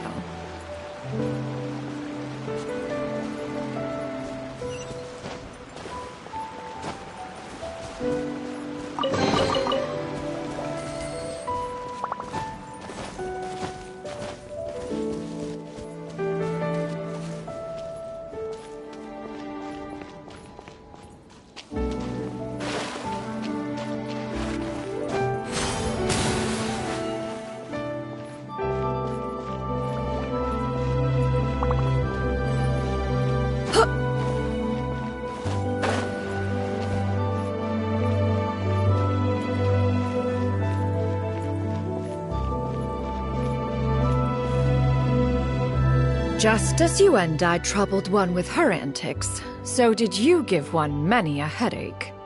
Upon finding you burning with fever, one made plans to bring you back to one's abode for treatment. However, upon seeing one's form, you began to cry, refusing to get on one's back. When one asked you why, apparently you believed that one could not possibly be a true Adeptus, because all illuminated cranes are white from tip to toe. One had no choice but to apply powder to one's body to conceal the variegated nature of one's appearance. You became more than amenable enough when one stood before you devoid of any other coloring. It bears mentioning, however, that as a crane, Yuendai was nearly entirely pure white in color. Though you had never encountered her in that form, you still recognized the essence of her being. Perhaps fate brought you two together in more ways than one.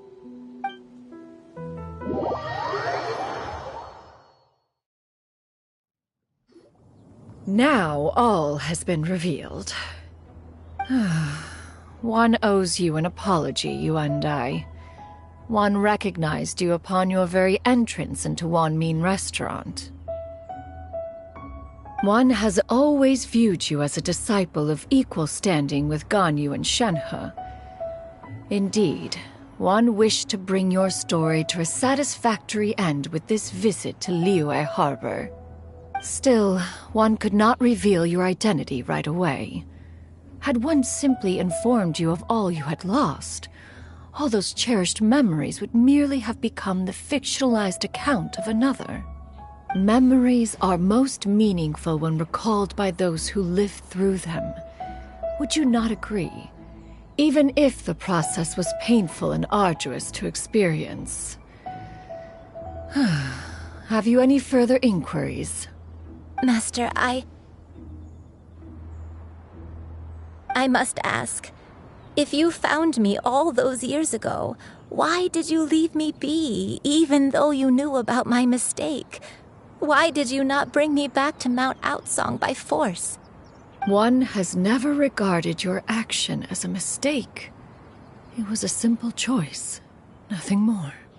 When it is time for one's progeny to leave the nest, it is the responsibility of an elder to let them fly free. Yet, when your wings grow weary and the night grows dark, just know that you always have a place to which to return. 'Tis a refuge referred to by many a name in mortal writing. Home, nest, haven. Whatever its denomination may be, its essence remains quite unchanged. One speaks, of course, of a place not unlike one's own abode. One's disciples are free to come and go as they wish, yet the door remains forever open to those who wish to return. One rather hopes you count yourself among them. Thank you. Thank you so much. You and I. One expects you too have sensed the rapid deterioration of your condition as of late. Have you not? 40 years ago, you chose a path without a future. Though one used one's own blood to provide you with a few decades of extra time, it merely delayed the inevitable. One may have extended the path, yet one was unable to alter its final destination. Even the power of an Adeptus has its limits. Had your condition continued to deteriorate, you would have forgotten your life as a human entirely. In the end, you would have turned into a creature lacking in the ability to even comprehend its own monstrousness. Fortunately, you were able to avoid that scenario by reclaiming your memories. Though one sped the process along by providing some guidance, the result is entirely a reflection of your own effort. So, what's gonna happen to Granny? One will help her reclaim her original form as a wild crane. If it be fated, she may recover her sentience one day. She's gotta go back to being a regular crane, huh? Master, you've already done more than enough for me. I don't know how I could possibly repay your kindness. This is a better result than I could have ever hoped for. How much time do I have left? Not long. The transformation is imminent. Granny? Please don't leave, okay? You're all I have left. Please. Don't be sad, dear child. Granny has led a wonderful life. My only regret is having to leave you behind. Don't forget to eat well, okay? A growing young lady like yourself needs lots of good food to grow big and strong. Promise Granny you'll take good care of yourself when I'm gone. I promise, Granny. I'll do whatever you say. Good girl, good girl. Don't worry. It's not goodbye forever. Granny's gonna become the most formidable crane in all of Mount Outsong. Granny will train day and night. I won't stop until I can turn into a human without having to rely on anything but my own power. When that day comes, we'll be able to live together again, you and I. How's that sound? Good. That's a good girl. Even though we won't see each other for a little while, as long as we both work hard, we're sure to meet again someday. I'll eat well, Granny. I promise.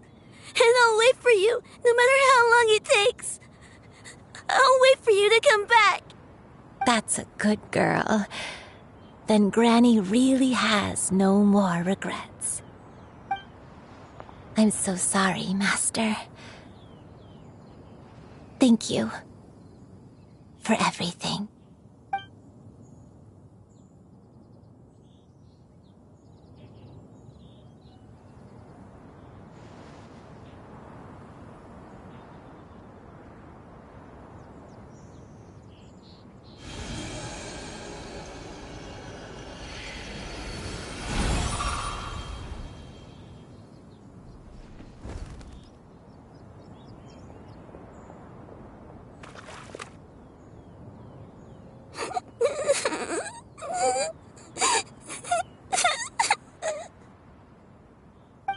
You. Let her be.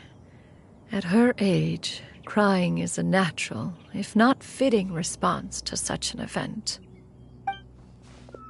Tears are a necessary part of maturation. Sometimes there is scarcely a better vehicle to wash away the toll of stress and misery. Now that the issue has been resolved, you should also take a moment to relax. Give yourself some time to rest. Take a nap if you must. One will wake you in due time.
We would see each other again, that our days of separation would finally end, and all my troubles would be behind me.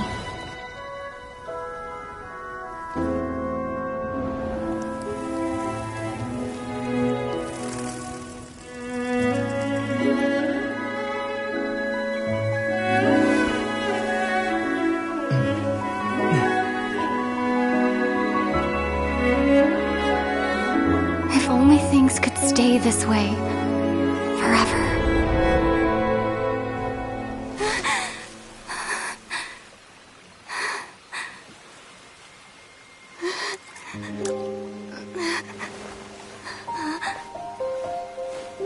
A nightmare? Curious. If you're relaxed, shouldn't your dreams be pleasant? It was a good dream. It's just... You weren't ready to wake up.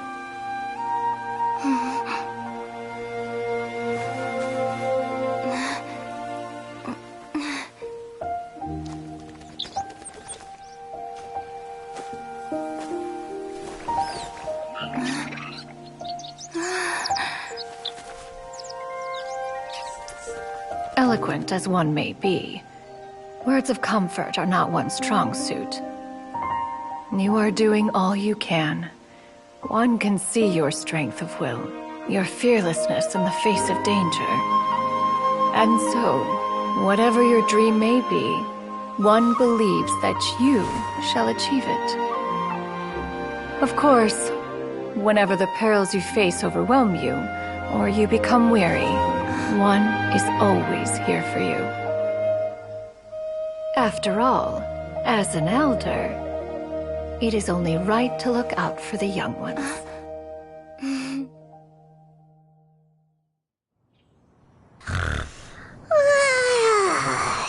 Grilled chicken drumsticks. Huh?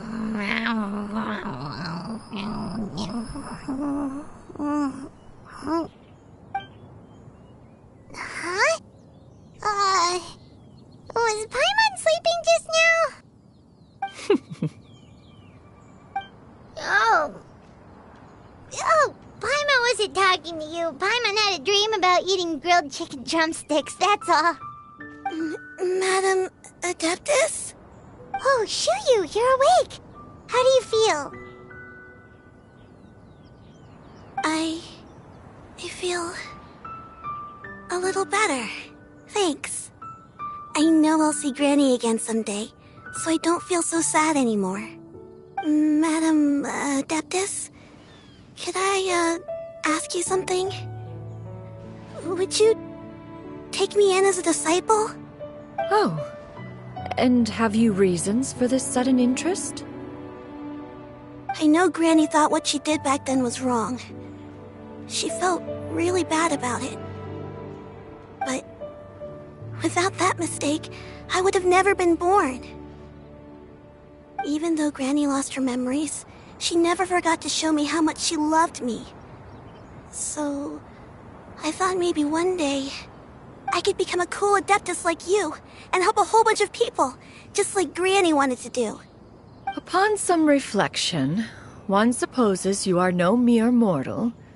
The fact that Yuendai's blood flows through your veins is proof enough of that. If this is what you desire, one shall make it so. Thank you so much, Madam Adeptus. No, I mean, Master. Shuyu, are you sure about this? Paimon's gonna let you in on a little secret. We've seen Cloud Retainer's 2 other disciples, and they pretty much eat nothing but bitter herbs like chin-chin and violet grass.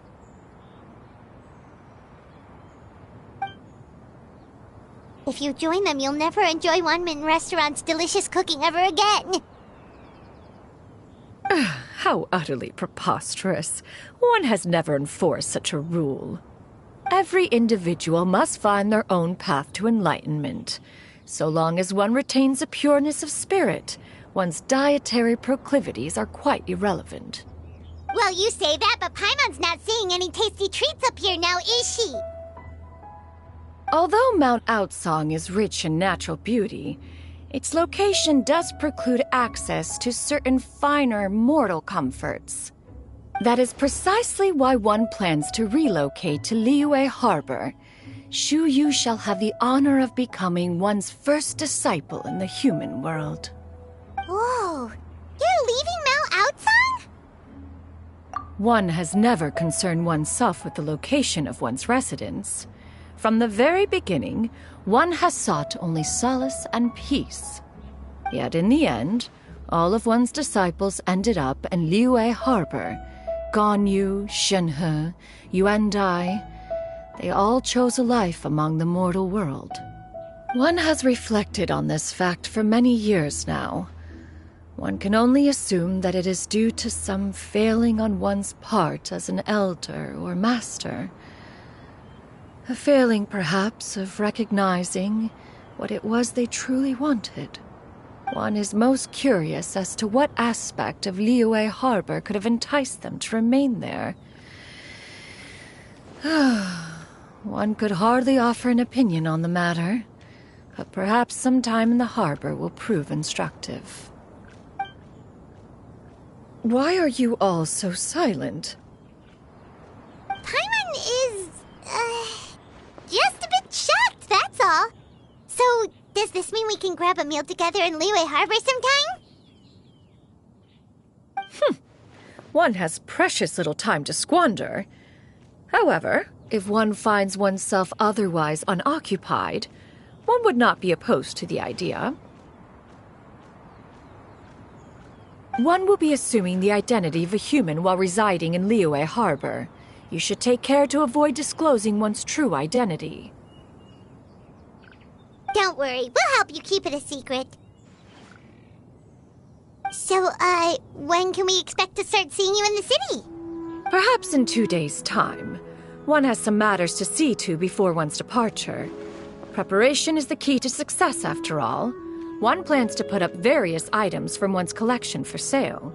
The earnings should provide for a comfortable living in Liyue Harbor. One has already picked out a handsome property near Chuhu Rock. 'Tis no small purchase, but what is mortal life if not one expense after another?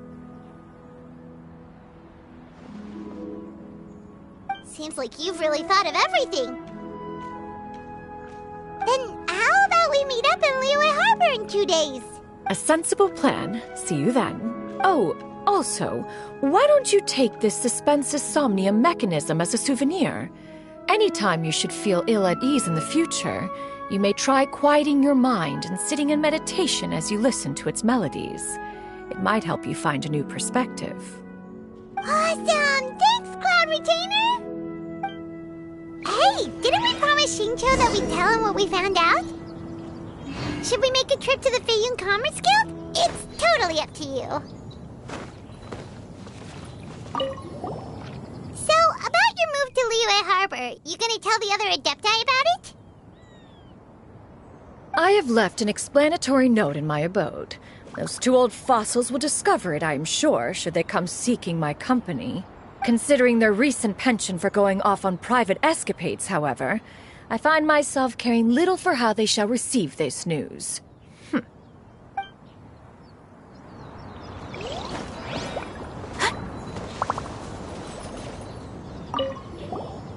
By the way, Shuyu, we have a friend who helped us learn a lot of information about your granny. Is it okay if we tell him the full story? Sure, I don't think Granny would mind. As long as you don't tell a whole bunch of people. I don't think she'd want too many people to know. They might go to Mount Outsong and start bugging her about it. Granny needs to focus on her training, you know?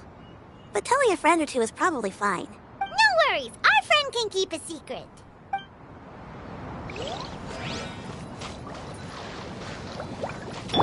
Shower me with praise!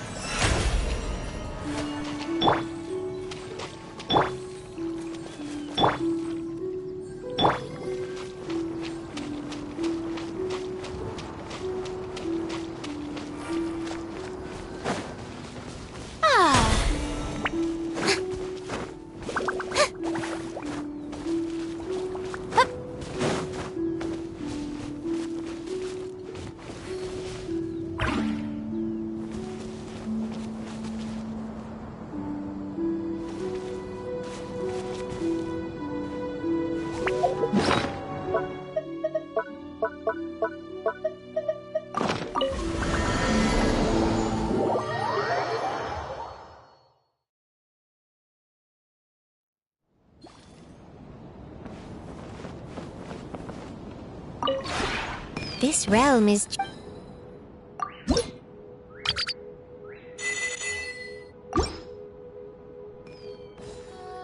If you ever have any questions about the realm within, you may ask me.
Your concerns are excessive and unfounded. This is but a simple collection of ordinary valuables. Such intense scrutiny is hardly necessary. To be quite honest, your insistence on that fact is my primary cause for concern. In what way are any of these ordinary? Every single item here could be worth more than everything I own combined. I simply can't risk shelling out that kind of mora without proper scrutiny. If I'm wrong, I would never be able to earn it back, not even if I worked every single day for the rest of my life. I have to be careful. Yes, you can never be too careful. We're here, Clow! Miss Shenyan, what are you guys arguing about? Ah, perfect timing. This ignoramus is questioning the authenticity of my wares. I'll have you know, these items have remained untouched in my personal collection for several hundred years. To question their legitimacy is pure folly. Several hundred years? Indeed. They're family heirlooms, you see, passed down over many generations, as families are wont to do. Yep, they've definitely been around a while. We can vouch for her on that one. Hear that? Had I not found myself in need of mora, I would scarcely have had the heart to part with them. Indeed, you should consider it an honor to even have the opportunity to behold them with your own eyes. doubt their authenticity any further, and I may just decide to take them to another buyer. Whoa, whoa, whoa, whoa! Please don't go! I apologize for any insult, miss. You see, I know full well that I lack the knowledge to judge the true worth of these items. If you could wait but a moment, I've hired an expert to appraise them for me. He should be here shortly. An expert, you say? Very well. I will wait for a little while longer, then. Traveler, Paimon, this is my new residence. If you have cause to seek my company in the future, this is where you can find me. Master! Oh, it's you two again. Hello. Shiryu! You got a new outfit! It looks great on you. Mm-hmm. Master made it for me. I like it too. Huh? You know how to make clothes? Do I know how to make clothes? With the support of the proper mechanism, sewing is hardly a challenge. Master, I brought in most of my stuff. There's a few boxes left, but they're kind of heavy, so I just left them outside. Fret not. I shall help you move them into your room.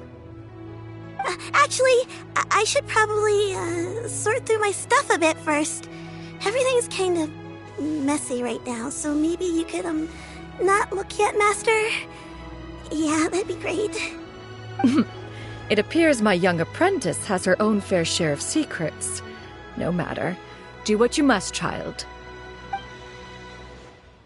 Now, this expert you mentioned, when can we expect their arrival? Soon. Ah, there he is! Here, allow me to make some introductions.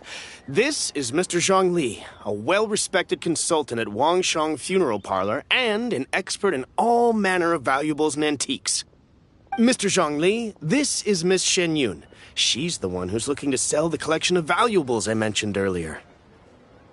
Huh.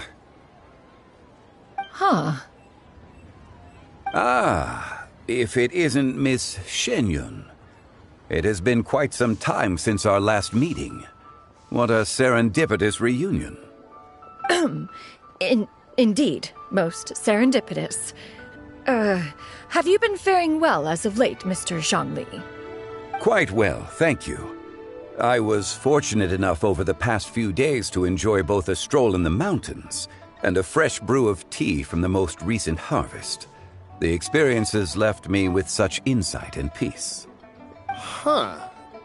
So you two are already acquainted? Indeed. How fortunate we are that fate has brought us together again. If you are otherwise unaware, allow me to inform you that Miss Shenyun is a well-regarded collector and appraiser. She is well-versed in all fields, and oft-celebrated for her impeccable taste. You stand to gain much from this opportunity.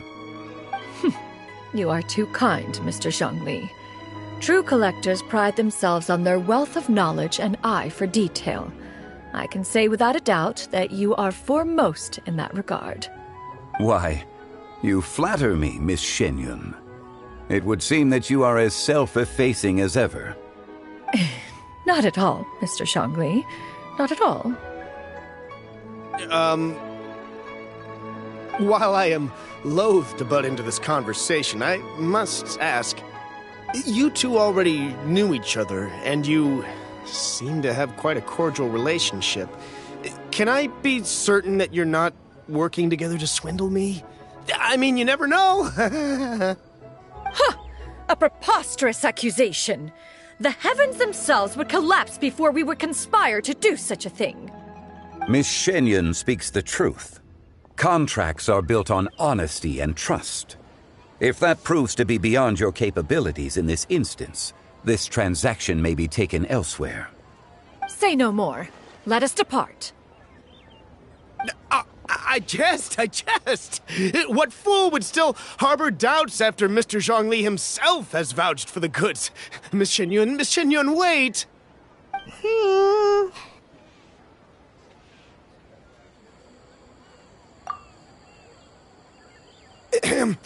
I deeply apologize for doubting you.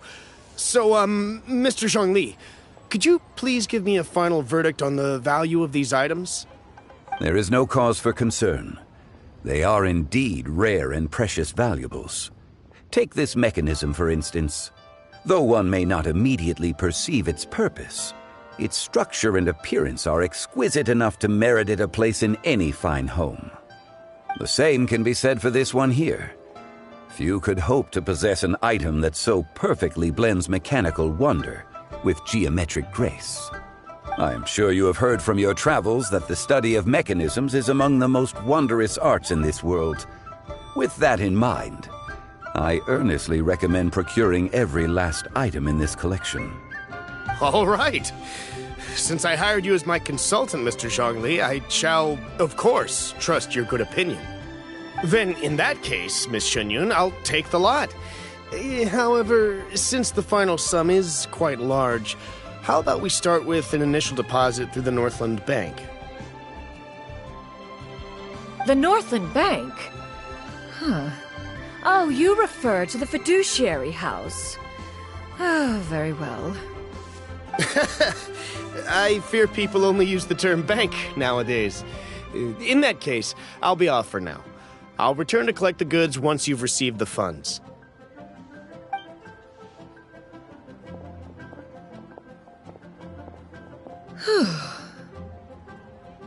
Zhongli! My friends, have you been doing well? We've been great! How about you? Paimon didn't know you were such a busy consultant! My days have been quite pleasant as well. I had been quietly enjoying a cup of tea when Mr. Xiaozu requested my services. As for you, Miss Shenyun, I presume you must be looking to settle in the city?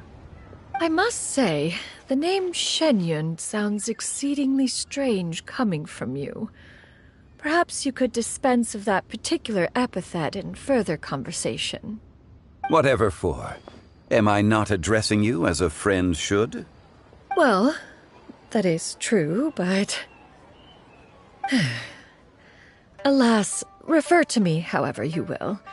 After all, a name exists such that others may address you with it. One is hardly ignorant of that fact. It would seem that you have gained many valuable insights over the years, Cloud Retainer. One has indeed. One's previous days were all brief. Now that one has made up one's mind to move and settle, one has gained a much better appreciation of the hubbub and commotion of the city, as well as the people's hard work and ardor. This city is much changed from how it was more than 1,000 years ago. Not unlike the ocean tides, so too shall the movement of people ebb and flow. From turmoil to peace, enlightenment to aspiration. Human society possesses limitless potential. In another 1,000 years, the scene we witness here may change in ways that are impossible for either of us to imagine. Alright, that's enough reflection for one day. No need to get all sentimental on us. You make a valid point, Paimon. Now that the sale has concluded, what say one plays the host as we try some specialty dishes together? One must profess great interest in trying bamboo shoot soup. Perhaps you have forgotten, Cloud Retainer, but I once tried my hand at that dish. You were at the table on that occasion, so logic dictates that you should have already tried it. Oh? What occasion was this? It was a reunion between friends several centuries ago. Alas, you must have been too preoccupied to secure yourself a portion. Or perhaps our other companions simply availed themselves of faster reflexes on that occasion. Huh! Hardly. 'Twas most certainly out of consideration for the others in attendance. In but a moment, one will show you what it means to have a true deftness of hand. It is settled then. Bamboo shoot soup, mora meat, crab roe tofu, triple-layered consommé. We shall enjoy the lot. One has already passed word to Shenhe and Ganyu to make a reservation. It is prime time for them to meet one's newest disciple. Is that agreeable to everyone? It should be a most splendid occasion. Shu Yu, come now, it is time to dine. Ah, this gentleman over here is Mr. Zhongli. He is, A humble employee of Wangsheng Funeral Parlor. Pleased to make your acquaintance. Nice to meet you too, Mr. Zhengli. That should be everyone, right? Let's go!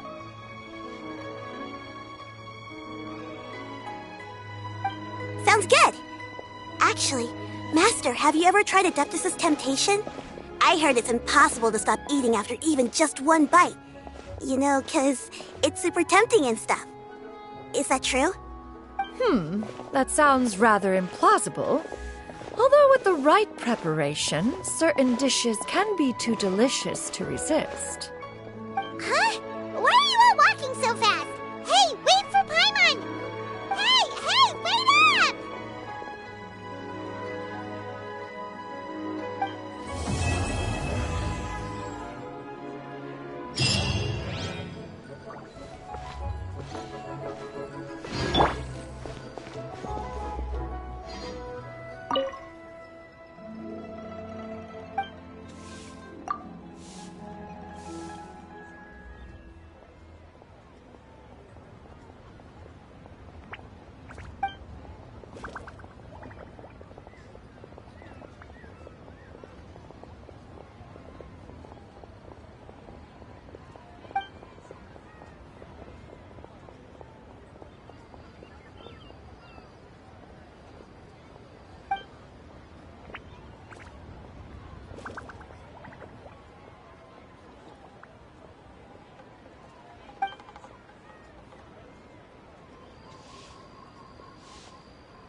Cheap and tasty chop suey!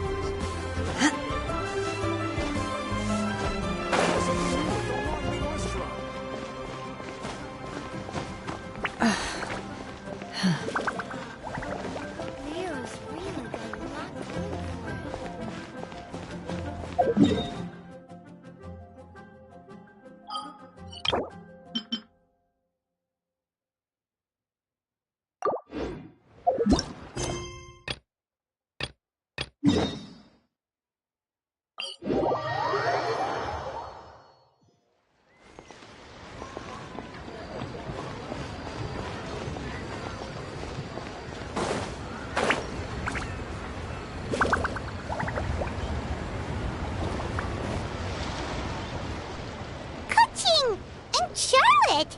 Paimon never thought she'd see you two together. Nice to see you again, Traveler and Paimon.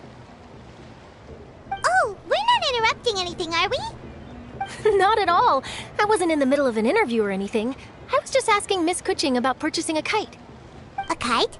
Are you buying some regional specialties to bring back to Fontaine? Well, yes. And... It seems you haven't heard yet. The theme of this year's Lantern Rite is kites. Oh, so that's why Paimon has seen so many floating in the sky. Liyue Harbor is always changing, so it is only fitting that Lantern Rite should change in turn. The Qixing believes it would benefit Liyue to build on our own cultural foundation by embracing the technologies of other nations. After all, it is said that the stones of another mountain may serve to better polish one's own jade. Yeah, remember my business meeting with Tianquan Ningguang the last time I was in Liyue Harbor? That's what it was about. But all I really did was use my network to introduce Lady Ningguang to some interesting people. I'm not sure that quite counts as fostering cooperation. In the end, we decided to combine Liyue's traditional art of kite making with Fontaine's mechanical vertical lifting device. Mechanical lifting device? Sounds pretty impressive. But don't kites just use the wind to fly? Why would you need to add something mechanical? Well, you've actually just answered your own question, Paimon. How high and far a kite can fly depends as much on the weather conditions as on the skill of the person holding the string. But as soon as there's no wind, you can only flail about helplessly like a sweet flower medaka out of water. Experience doesn't matter at that point. Exactly. Liyue is now a nation ruled by humans, after all. It's about time we had the power to make a kite fly, don't you think? Plus, the easier we can make it to enjoy, the more people will want to participate. Right? I also thought it was a novel idea. Plus, it shouldn't cost much to do. With Miss Charlotte's help, everything has gone smoothly. Our new mechanical kites are already available to purchase from a stall in the harbor. We're having trouble keeping up with demand. We also gave quite a bit of thought to the price. We didn't want it to be too much more expensive than a traditional kite. Cool! Turns out you two and Ningguang like playing with toys just as much as Paimon! Toys? They're not exactly toys. You see, Miss Kuching, that does seem to be everyone's first reaction. Although kites are one of our most time-honored cultural relics, outside of their use in certain ceremonies, I suppose they're considered playthings more than anything now. But to me, there's so much more than that. Think for a second about how remarkable it is that a flimsy paper kite attached to a string has the capacity to touch the sky. It is this light piece of paper that also carries the weight of Liyue's cultural traditions. There's an old poem that goes, "O kite born of paper, flying true and sound, a lone traveler wanders, just waiting to be found." In the past, poets from Liyue used kites to symbolize a feeling of longing, or evoke the peacefulness of idyllic rural scenery. If the people of today can derive enjoyment from this activity, they will not only be more likely to better appreciate the tradition, but also to pass it down to the people of tomorrow. That's the Kuching we know, always thinking 5 steps ahead of anyone else. Well said, Miss Kuching. I've learned quite a bit myself. As long as you're willing to listen, I'm happy to share. I also know quite a lot about the various folk traditions related to kites. For example, whenever a kite blew away, people would say it was the Adepti that summoned the wind to take it away as an offering.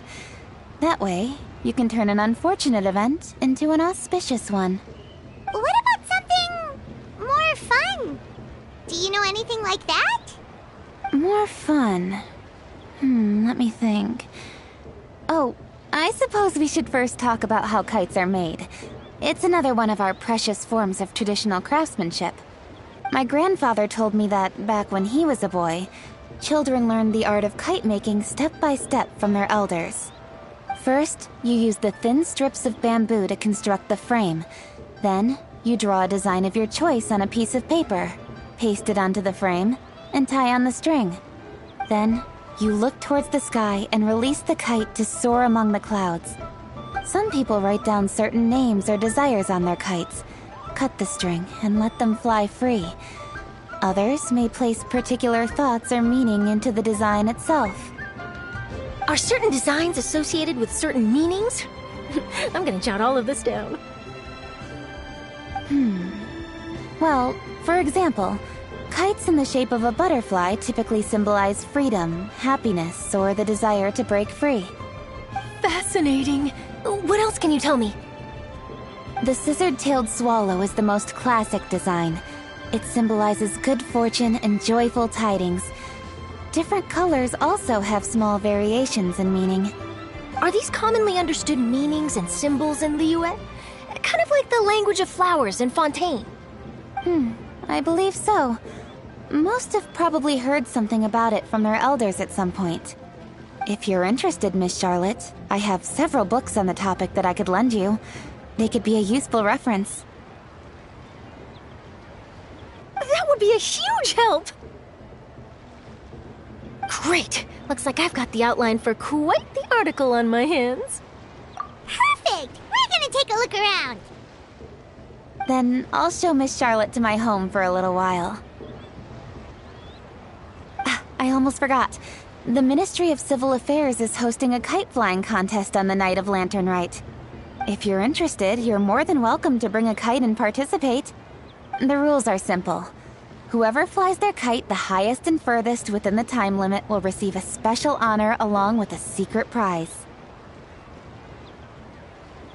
I've already prepared more than enough empty film for the event. I can see the spectacle already.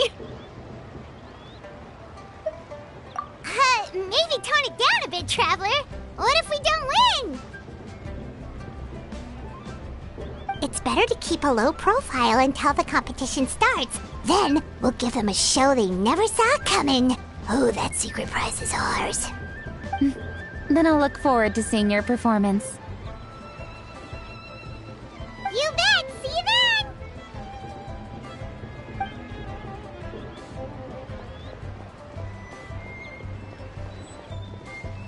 Wait, Traveler? Take a peek to your right. Do you see those two people lurking over there? Is it just Paimon?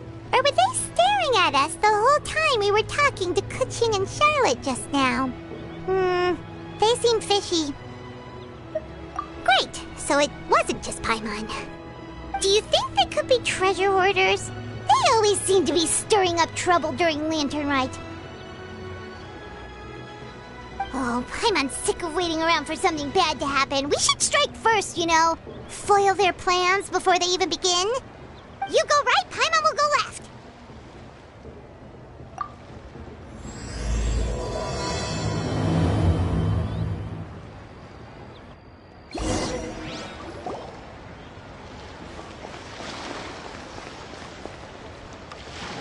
Oh. It is with such an air of urgency that you appear before us. Your comportment suggests you believe us to have committed some heinous crime. Perhaps you could enlighten us as to your intentions. Whoa, where did this fuddy-duddy come from? You should be the one doing the enlightening, buddy. Don't think we didn't notice you eavesdropping. One look and we could tell you were up to no good. Tell us everything, starting with your name. One bears no secrets before two such as yourselves. You stand in the presence of the mighty and illuminated Adeptus, Mooncarver. For the purpose of this foray into the mortal realm, however, you may address one as Hojong. You kidding? That deer's got his head stuck so far up in the clouds, there's no way he'd humble himself down here with the rest of us. You may want to hold your tongue, Paimon. Don't think that Paimon is gonna believe you just because you know her name. Let Paimon guess. You're supposed to be Mountain Shaper, right? Indeed. Mooncarver and myself have descended upon the mortal realm for a visit. The two of you may call me Jiahu. Looks like you did your research. But in our experience, the harder you try to lead us on, the more likely it is that we've got a big fish on our hands. We'll go straight to the Millilith and have you arrested for impersonating a Adepti. Preposterous! Utterly preposterous! Right! Tell us something that only an Adeptus would know. And it better not be some common knowledge that any person on the street could tell you. During the last Lantern Rite, we gathered at Mount Hulau with Rex Lapis and made use of Cloud Retainer's supreme cuisine machine to prepare bamboo shoot soup. Perhaps you have some recollection? The flavor of that soup was more than enough to whet one's appetite. As such, Cloud Retainer assented to my use of the device beyond that singular occasion, providing other recipes to boot. Since then, one has dabbled in the pleasures of the culinary arts whenever time allows. Dabbled? Upon one's last sojourn to your mountain, did you not immediately attempt to hide the device behind a chunk of amber as soon as one's presence was known? Did one not speak up on your behalf but a moment ago? This is how you choose to repay that kindness? One is simply trying to emphasize the veracity of our claim. That does not mean you should reveal personal matters so readily. They might think one bears no difference from Cloud Retainer. Forget it. One does not have the breath to waste on such petty trifles. That might have been more detail than we needed. Seems like you two are the real deal, and Paimon sorry for suspecting you. But, for beings as forgiving as yourselves, this is just water under the bridge, right? You indeed have an agile mind. Cloud Retainer was not mistaken in her high estimation of you. Paimon's still curious about something. It's just... Paimon can understand why Mountain Shaper is here, but why did you decide to come to the city, Mooncarver? It's not really your thing, is it? It is but an inevitable eventuality. Long have the mountains remained strangely idle since Cloud Retainer's move to Liyue Harbor. With Lantern Rite near at hand, one would expect Cloud Retainer to provide us with an account of the festivities in advance. Yet to this day she has failed to appear. Cloud Retainer is hardly the forgetful sort. One must never rest idle in the face of that which demands action. And since our acquaintances dwell in Liyue Harbor, we had to travel here in human form to avail ourselves of their aid, Cloud Retainers in this case. But a moment ago, one heard you speak of a mechanical kite of sorts. It appears the essence of the situation has hitherto revealed itself. Now it is time for one to retire back to one's abode. Huh. So, you're not looking for Cloud Retainer anymore? Perhaps there are aspects of Cloud Retainer's temperament that remain opaque to young Paimon. Given one's understanding, one can only imagine the anger that now consumes her. Cloud Retainer is of a proud and arrogant disposition. She holds the belief that her skill in mechanics surpasses that of all others.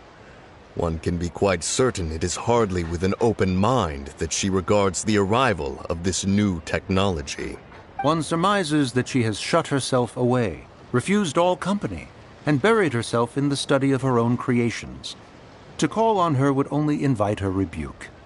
However, if you do happen to cross paths with her over the next few days, do pass along one's regards. Sure! Leave it to us! Have a safe trip back, enjoy the scenery, and happy Lantern Rite! Thank you for your kind words. We shall now depart. We got all worked up for nothing, huh?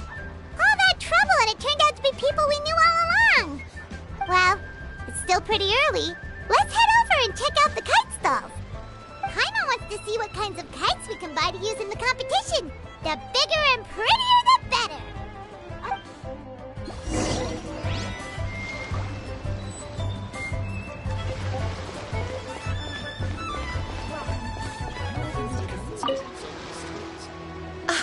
Welcome! Are the two of you looking to buy a kite? Would you like me to go over the different designs?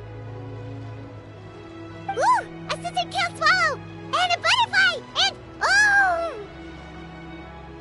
oh! This jade chamber design is our newest. It's been selling like crazy over the past 2 days. Does it also have a unique meaning? Of course. The jade chamber symbolizes wealth and abundance. The kite bearing its design is said to bring riches in the future to those who fly it. Oh, now that's Paimon's kind of kite! I apologize for the interruption, but are all your wares in order, Miss Genuine? Yes, they're just over there. The paper, bamboo, and dyes. All the necessary kite-making materials. Wonderful! I'll pack them up and get a guard to deliver the goods to Yilong Wharf for you. Yilong Wharf? Oh, wonder what that place is like during Lantern Rite. Paimon would love to go take a look. Well, if the two of you are interested in going to Yilong Wharf, then could I trouble you to find Gaming and deliver these goods together? Is Gaming the guard you just mentioned? Well, yes. The communications office handles shipments and transports around Liyue. He works for the Secure Transport Agency, one of our sub-organizations. The problem is, many of my colleagues have taken leave during Lantern Rite to spend time with their families. So, our available workforce has seen a dramatic decrease recently. If you were willing to help out, then I could get a head start on my next appointment. You do seem really pressed for time. Oh, wonderful! You will, of course, be compensated for your efforts. Now, at this time of day, Gaming should be somewhere in the vicinity. Just follow the main road until you see the head of a Wushu dance costume. Should be on your right. Be sure to come back if you'd like to buy a kite. I'll even give you a discount.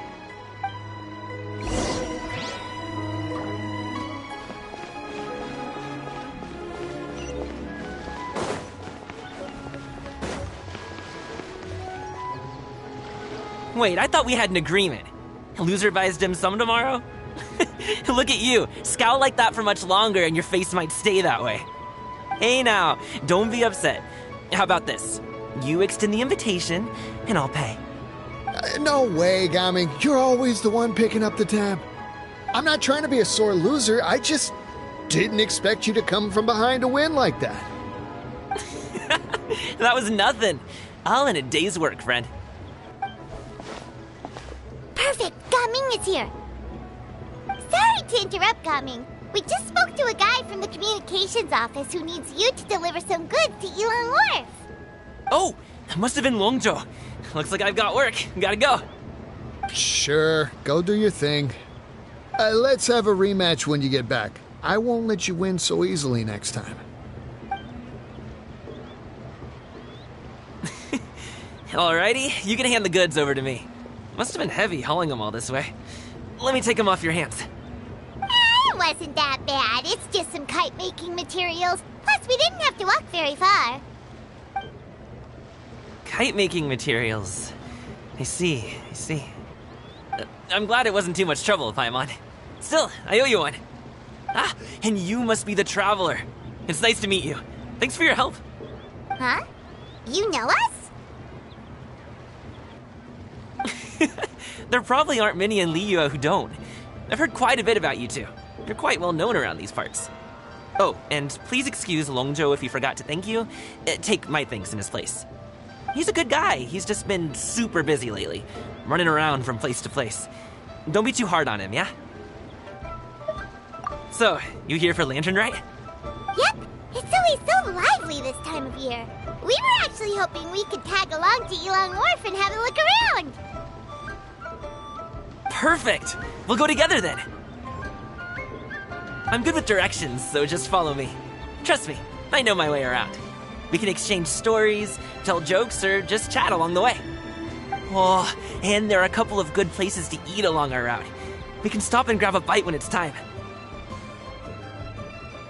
The ingredients are fresh, the portions are generous, and the prices won't break the bank. You can order anything, and I promise, you won't be disappointed.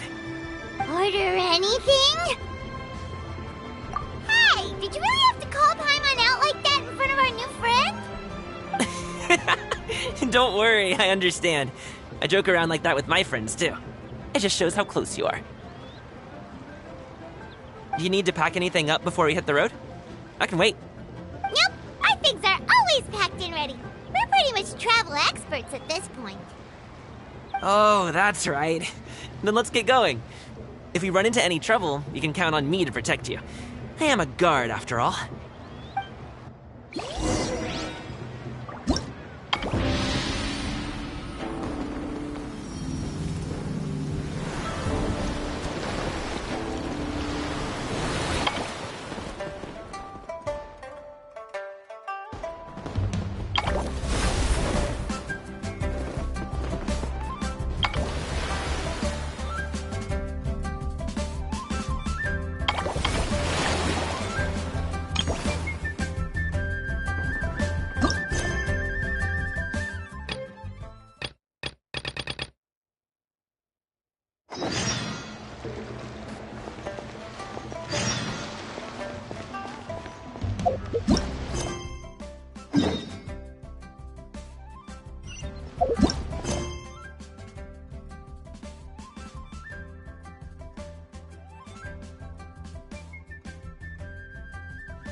You're back! Jeez, guys, where'd you go? One moment you were there, the next you disappeared. You scared the life out of me. We're so sorry. We were just, it's kinda hard to explain. Fair enough. Well, the mountain road is pretty hazardous, and it's easy to get lost in the fog. So from here on out, stay close to me. Got it! Let's keep going!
Ooh, the docks are just a bit further. One step at a time. Hang in there.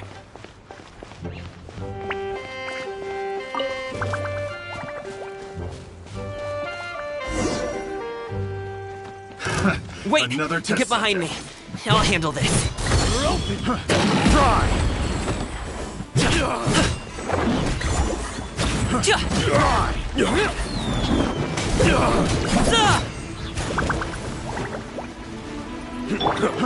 Strike a pose! Time to shine! Manifest!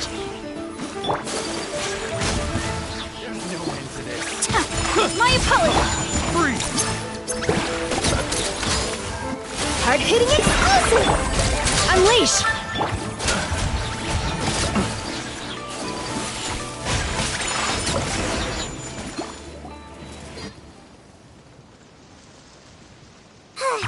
Seems like we really can't go anywhere without running into treasure hoarders, can we? Yeah, it's not uncommon for deliveries to get intercepted. That's why this job needs guards like us. Paimon was impressed by your moves back there. You seem like a real pro at your jab. Oh, that's not a skill I learned on the job. It's just a hobby. Have you ever heard of wushu dancing? Really? Wushu dancing is famous in Chunyu Vale. Performers might be invited to promote the opening of a business or to spread good fortune during a holiday season. But I must admit, it has nothing on the popularity of the Liyue Opera. I'm also well aware that people in Liyue Harbor aren't exactly jumping at the chance to watch wushu dancing, so it's not something I do full-time. Huh? You have 2 jobs? How do you have the energy to do all that? It's not that tiring. You just have to take a rest. Ah, Paimon gets it, so you must sleep a lot then. Not really. Just yesterday, I stayed up all night playing cards. Oh. Let's go. The docks are just up ahead.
Splendid! More interesting trinkets for me. Hup.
she can rest.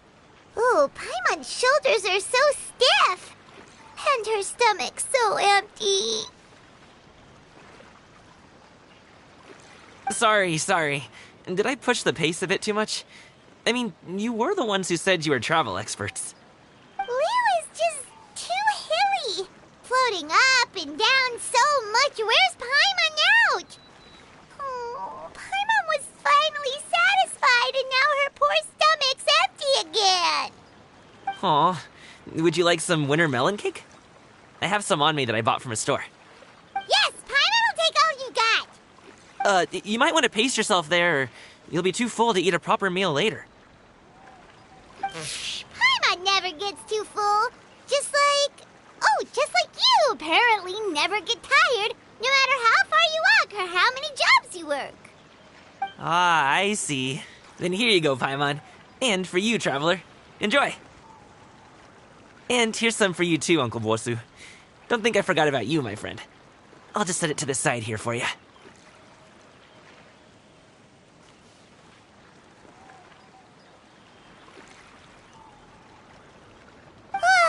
That hit the spot.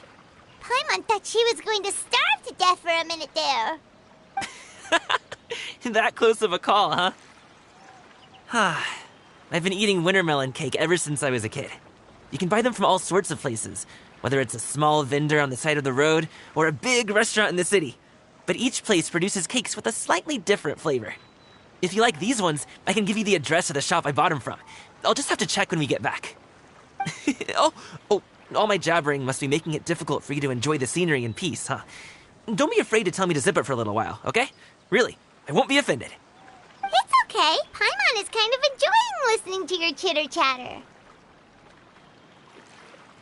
Aw, a fed Paimon is a happy Paimon, huh? Hey, Paimon can be in a good mood anytime she wants. Need some fresh bamboo?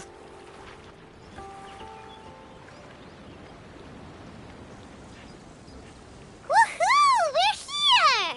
Don't forget your things, and watch your step as you get off the raft, or you're in for a swim. Thanks for the ride, Uncle Bosu. You take care of yourself now. I'll see you some other time. Okay, follow me. This way is fastest. We'll have to take the elevator up to the secure transport agency.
Slow down. I'm begging ya. What is it? No one's gonna try any funny business when the street is this packed, right?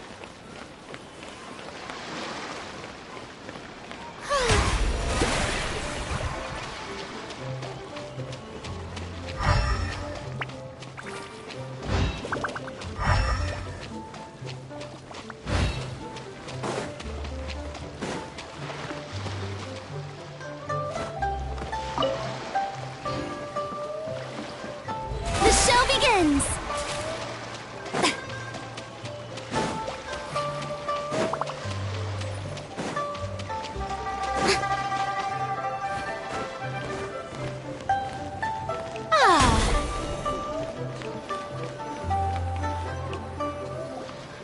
Oh, well... how should I put it? Come on, spit it out! Do you see that group of people over there? Those are my relatives. Wow, you sure have a big family. Once they start buying things, they won't stop perusing till it gets dark. This is bad. They're your family, not your arch enemies. What's there to be afraid of? Unless... Oh, did you do something horrible to them? No, it's not that. I'm just not that good at dealing with my family. It would be best if we could steer clear of them. I'll explain more when we have the chance, but right now, we've got a job to do.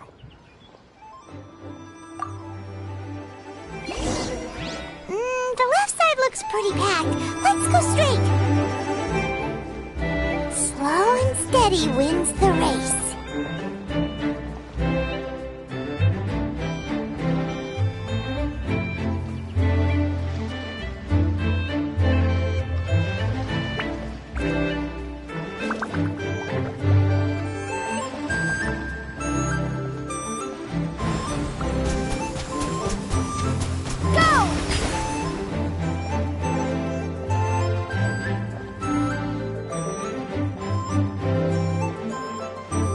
Let's wait here for a second. Maybe my aunt will leave.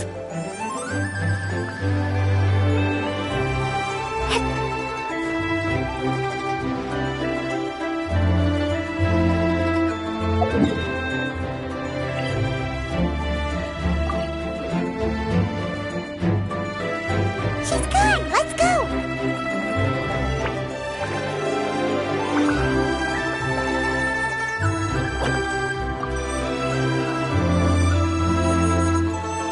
Stick close, traveler.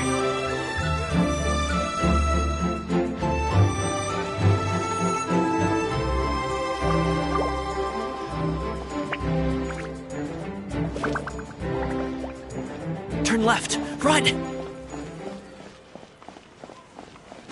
Stick close, traveler. Don't miss out on our Lantern Ride promotion. Only the buy 3 boxes.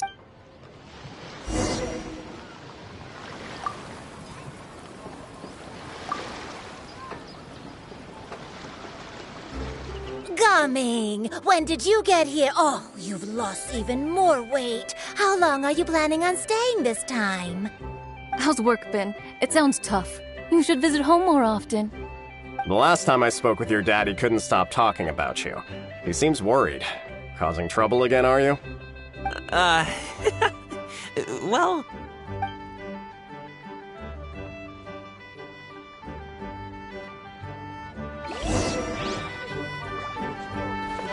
Great discounts on loads of goods.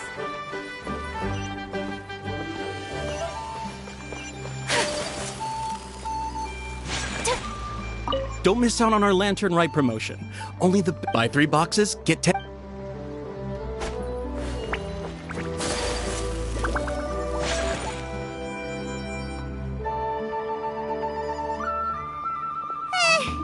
That was terrifying. Even Paimon couldn't get a word in. Sorry. They mean well, it's just... I don't want to talk about it. Let's get these things delivered first. It's okay. Whenever you're ready to talk about it, we'll be ready to listen. Hey, Uncle Drigway. These are my friends, the Traveler and Paimon. They came to deliver some goods with me. So I guess I'll go ahead and take these over to Uncle Yongzan then? Yes, thanks for your hard work. I should thank you both for your trouble as well. Please take a seat and rest for a bit. I'll prepare some tea. No need. We'll be off soon anyway. Hey, we're already here, aren't we? No harm in taking a load off for a bit. Plus, I know the Secure Transport Agency has some great Songhua tea stashed around here somewhere. I promise you, one sip and you'll be hooked. Anyway, you just sit down and relax, Uncle Jirgui. Who would I be if I just sat here and let you go through all this trouble? Leave this to me. I have to be up and about to drop these goods off anyway. What's a little extra time on my feet? Oh, you aren't too picky, right, Traveler? I know Paimon prefers things on the sweeter side, so I won't steep the tea too long. And I'll add some dim sum pastries on the side. Aw, you noticed what Paimon likes? How long have you two known Gaming? Oh, not long at all. We just kind of tagged along on his trip to Yulong Wharf. He's just a super welcoming guy.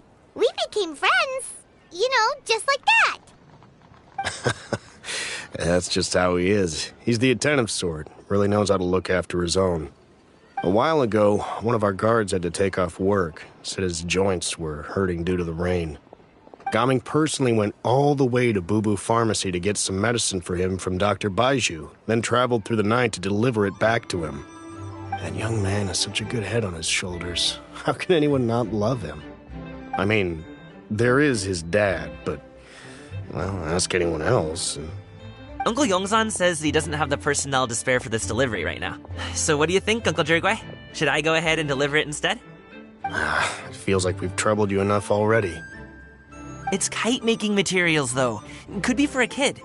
I'm sure the sender wants it delivered before Lantern Rite. Oh, by the way, here, have some tea. All right, then. Deliver it if you want to. Ooh, are you free in 2 days? How about we grab some dim sum from Shinya Kiosk? My treat, and don't even think about trying to pay. Whoa, that's way too generous of you. Don't mention it. Just think of this as a thank you for all your help. Besides, the thing between me and my family, it's a long story. It might take some time to tell. Sounds good! Paimon never says no to free food. Alright, then I'm off. See you in 2 days. Oh, and Paimon, make sure not to eat too much before then. Don't say I didn't warn you. Is he underestimating Paimon? Ha! She's just gonna have to show him how much she can really eat. Anyway, is Gaming's family situation really that complicated? He has such a happy-go-lucky personality. Plus, he's an enthusiastic and diligent worker. It's hard to imagine a guy like that being troubled by much. How should I put it? Since he already plans to tell you himself, you don't need an old man like me to add my 2 cents. You seem to be around the same age, so you might have a lot in common. Perhaps you could help him talk things through. Consider it a favor to me. If you have the time, maybe you can make a little flag for us to wave about. It can say, "We provide aid in spades." Couldn't hurt to advertise our services, right? Well, I can certainly arrange that. Is there anything else you wanted to say? Wait, seriously? Paimon was just joking, but if you're going to get us something, she'd much rather have winter melon cake instead. Seems like Gaming really has rubbed off on you. Would you like some more tea?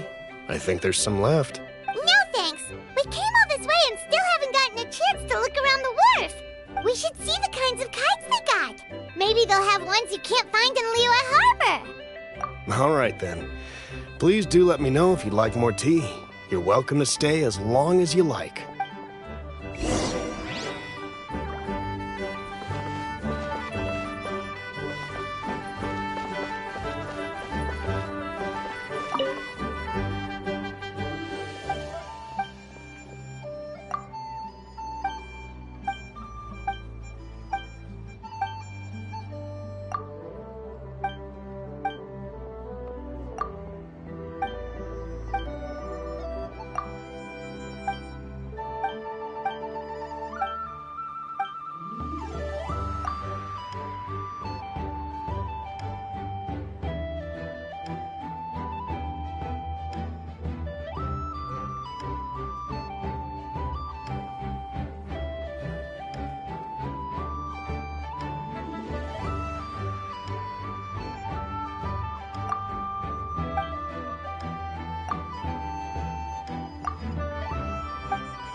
Thank you for choosing Coma.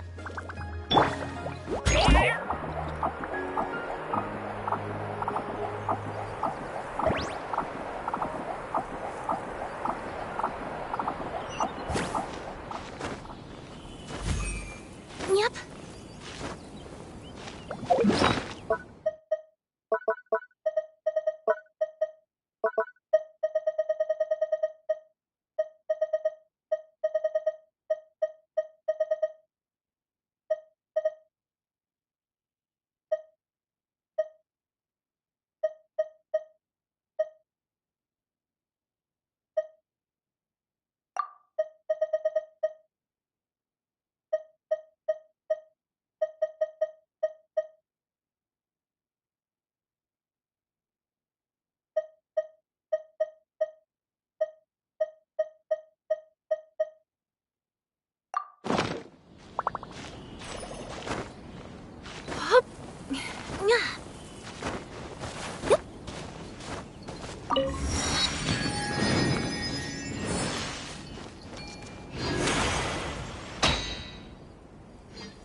Yep.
Wow!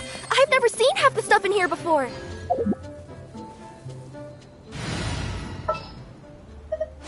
Kamisato wa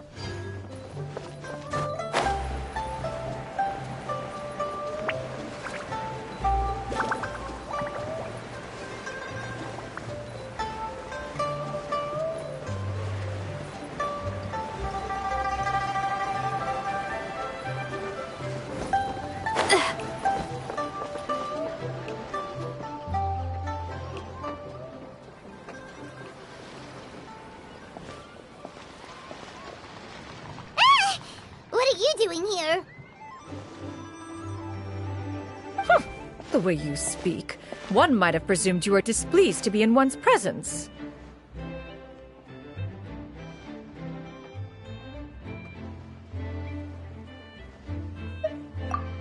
Take note, Paimon. You could learn a thing or two about how to respect your elders. Ugh, starting on the elder stuff already, huh? Shouldn't you be back in your cave tinkering away at some kite-related thingamabob or something? What brings you out here? And what's with that huge box next to you? Ah! Paimon gets it. You're here to do some shopping, aren't you? And what of it? The Qixing's decision to integrate Fontanian technology into said kite-flying competition is of no consequence to oneself. Did you expect one to willfully compete against the whimsical trends of worldly sentiment, or perhaps even fall to petty sulking over such? It's not that we think those things exactly. That's just what Mountain Shaper and Mooncarver told us, or Chia something and Ho... Paimon can't be bothered to remember what their aliases were called. Anyway, they went to Liyue Harbor to look for you. They even asked us to pass along their regards if we ran into you. Oh, huh. Tianyun? Huh. It appears time has quite flown since one's arrival in Liyue Harbor. How could one have forgotten about those two old fossils? One shall have to bring them back some divine herbs to atone for this slight. Nay, given that one has ventured all this way to Yilong Wharf, tea would be more advisable.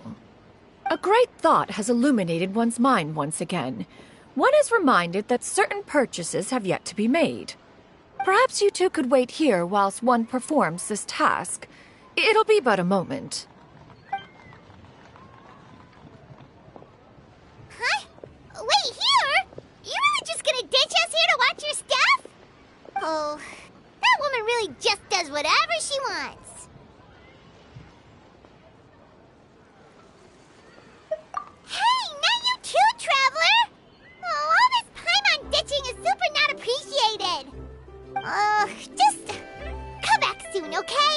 Paimon doesn't want anyone to try and steal his stuff. Welcome. Please have a look around. We only sell teas of the finest quality, sourced directly from Chaoying Village. Might I recommend the Sunglo variety? It's one of our specialties. Now, that sounds promising. One will bring some back for those old fossils, and all will be well. 2 boxes will do. Wonderful. By the way, we're actually running a special Lantern Rite promotion. Buy 3 boxes, get 10% off. 4 boxes will net you 20% off. 20% off 4 boxes. This merchant strikes a fair bargain. One might as well give some to Morax and Ping, too. Then 4 shall suffice. I see. Are you intending to give these as gifts? If so, perhaps I can interest you in these exquisite gift sets. Buy 10, get half off. Look at the magnificent design, and the red ribbon gives quite the festive flair, don't you think? Such a gift would be sure to impress any lucky friend or family member. 10 boxes. Seems rather excessive. But if one factors in the Conqueror of Demons and one's disciples... 10! A nice round number, don't you think? Of course you do. I'll even shave a little extra off the price for you. That is agreeable. One will, I will have these boxed up then. Of course, right away. I see you have quite the eye for fine items, mademoiselle. Perhaps some of my wares might also be of interest to you. I'm a toy merchant from Fontaine. You'll get nothing but the finest and most intricate clockwork toys Mora can buy here. Each one sure to be a source of endless amusement.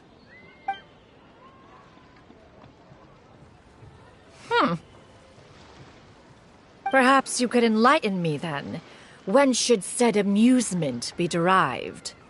Well, that is, of course, best understood by playing with them yourself.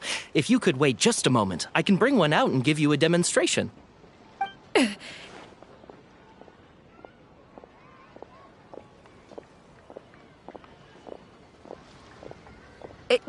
There is no need for that.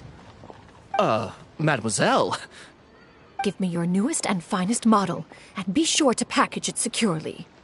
Ah, of course. Here you go. The instruction manual is... I can do without, thank you. Oh, many watchful eyes surround this place. If one were to be spotted purchasing a mechanical toy such as this, a child's plaything no less, it would only invite scandal. There is no harm in bringing it back to study in secret.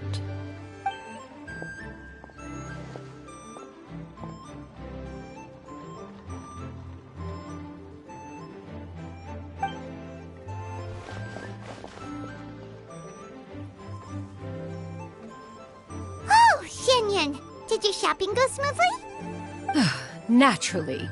One may not delight in social interactions, but that does not mean one lacks in faculties.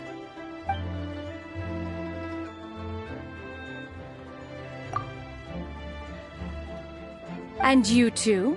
Are you not here to purchase things? We just haven't had time yet. It doesn't look like there are any kite stalls around Elon Wharf, but it does look like there are lots of goods from Fontaine. You are also planning to participate in the kite flying competition, then? One means to say, you along with all the other youths. One has been entreated to share one's kite-making expertise, and indeed there was little one could do about such persistent supplication. One moment energetic and earnest, and dejected the next. One had no choice but to acquiesce to these requests, and thus, one will be organizing a kite-making workshop to provide personal instruction in this art form. Oh, who will be participating then? Chuyu, Shenhe, Ganyu, and Yayo. Wow, that's quite a few people. Also, this is all pretty well, Xinyun, but it's not like you have to make your own kite to participate in the competition. You can just buy one ready-made and call it a day. Ha! You speak of those equipped with the mechanical lifting device, do you not? 'Tis nothing but a crude piece of mortal machinery. The mechanism that one has developed was the fruit of millennia, of meticulous study. Let us not speak of the source of the mechanism's power, but rather its structure. It is composed of materials as light as bamboo and as strong as iron. This composition grants it the lightness of weight to ascend into the sky and the durability to follow the wind for many a mile. It is built with a series of intersecting rods that... Never mind. It is unlikely the two of you will understand, even should one expend the effort to explain. One is better off saving one's breath. It sure seems like you want to talk about it, though. So, will you be attending the workshop or not? Huh? Wait, you've been trying to invite us this entire time? All right then. No need to prepare the materials in any case. One has it all sorted. Arrive at Mount Outsong in 2 days. I shall be expecting you around midday. Are you leaving? Don't you want a guard to help you with that big box of yours? Surely you jest. One goes as one pleases. For what reason would one need to rely on another?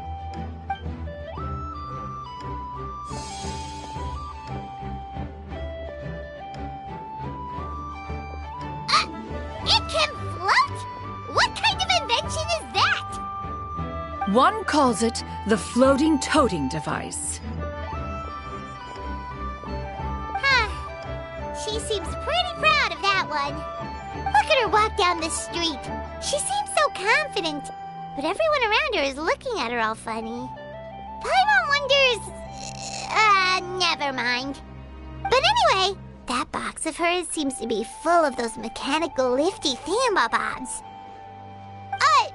Not that Paimon was peeking or anything. She just, got a bit unsteady for a second and accidentally brushed the embroidery on top. And wouldn't you know it, all the stuff inside almost came bursting out. Paimon even went out of her way to keep it all together. All Paimon say is that Shenyun sure does try hard to save face. What did she call it again? A crude piece of mortal machinery? I bet she just can't wait to take it apart and see how it's made. Totally. We should probably act like we didn't see anything, though. You know, in consideration of her feelings and all. After all, that is the propriety with which one should comport oneself. When it comes to an elder, right?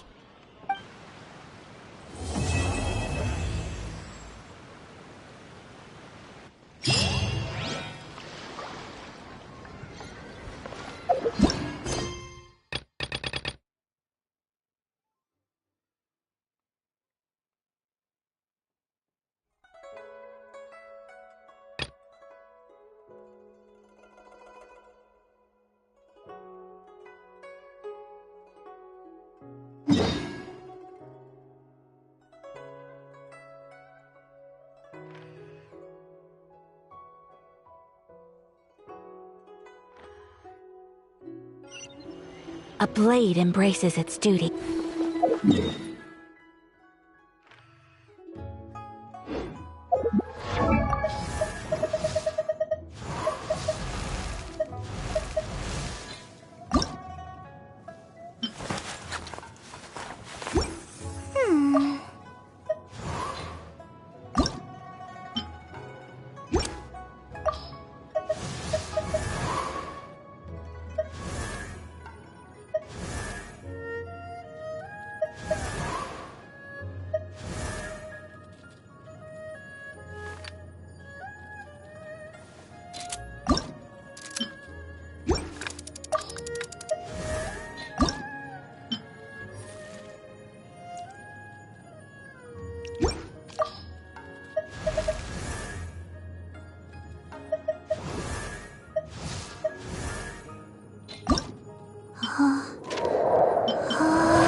Manifest! Do your master's bidding!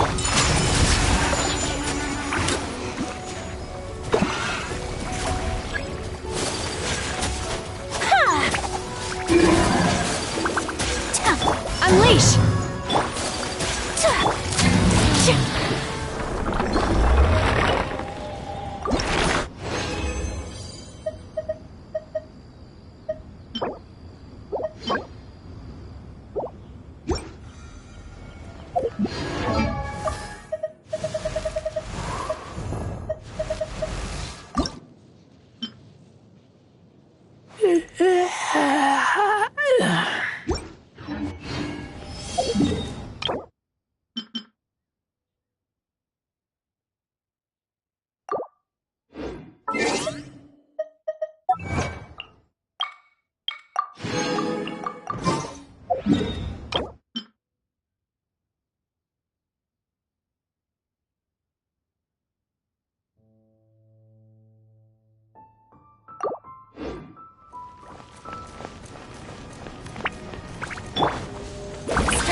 A blade embraces its duty, as a jeweler cherishes their gems.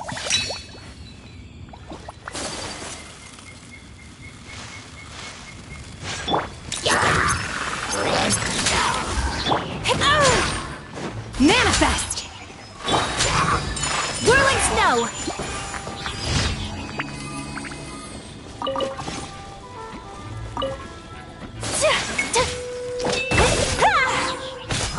Take flight!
I do worry about the well-being of my retinue during my impromptu absence. I'm sure the good people of the Adventurers Guild are absolutely fine, mein Fräulein.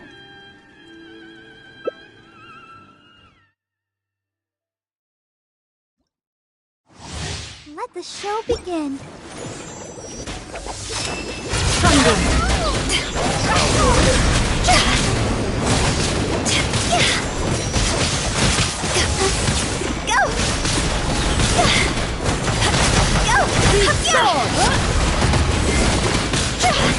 Eyes on me!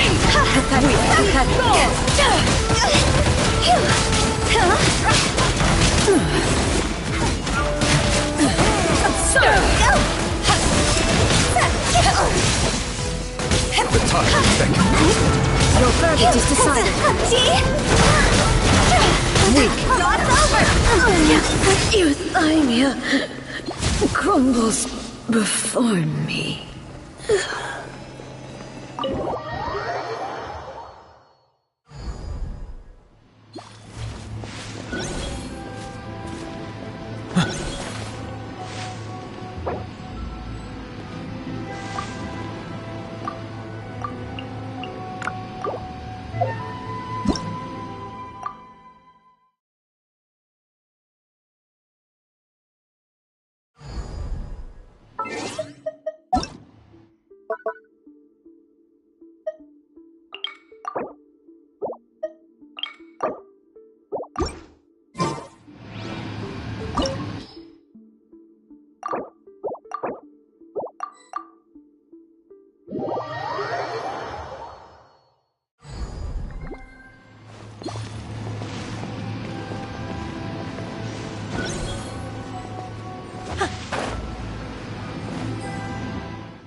If you are presently unoccupied, perhaps we could stop a while at one's abode for some repose and...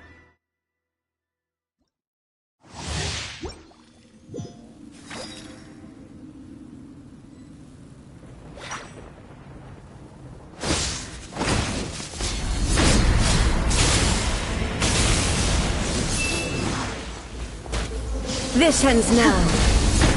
Inferior. Inferior. Strike dead! Obey! The eye sweeps the land. Shatter! Dio incarnate! Unleash!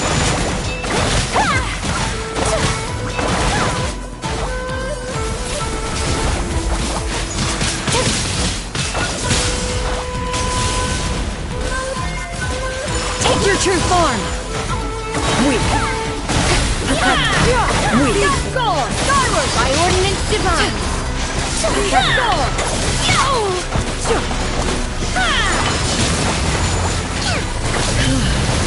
This body is eternal. Skyward! Obey!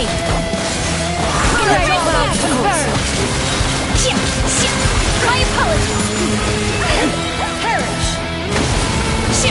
Do your master's bidding! Unleash! Whirling snow! Holy voices have an eye! Obey! Witness the final calamity!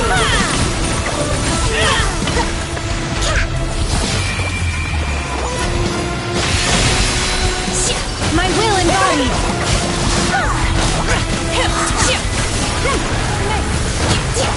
Perish! By ordinance divine! Coming from manifest! Take flight!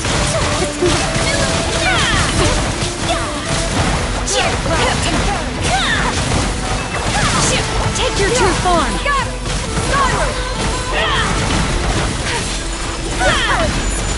Dio incarnate! Pathetic. Pathetic. Skyward! Transfiguration! Whirling snow! Your verdict is decided. Make way for the adept! Illusions are but distractions.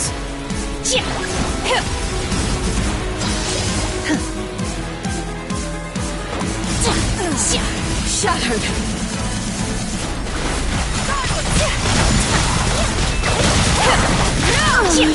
Euthymia crumbles before me.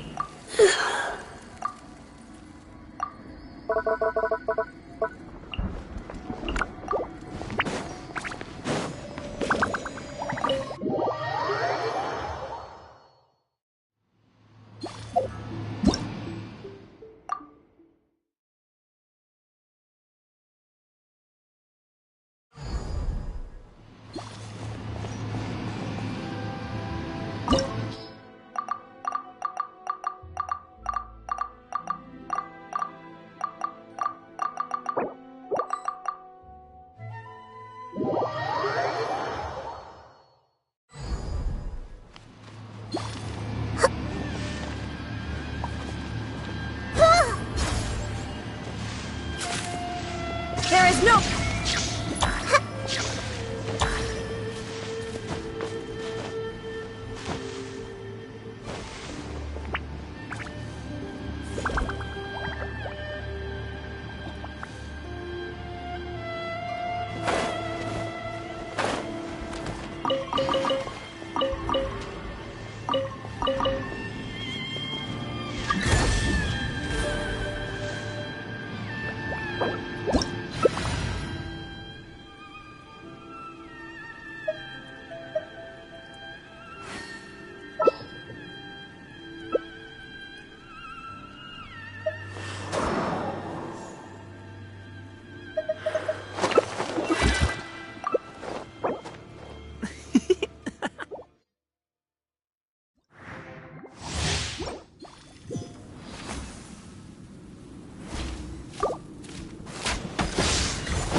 Inferior. Strike dead. Killing song. Evasion is futile. Scatter.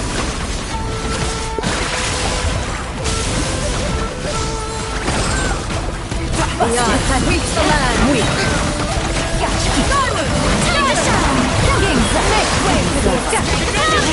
How dare you!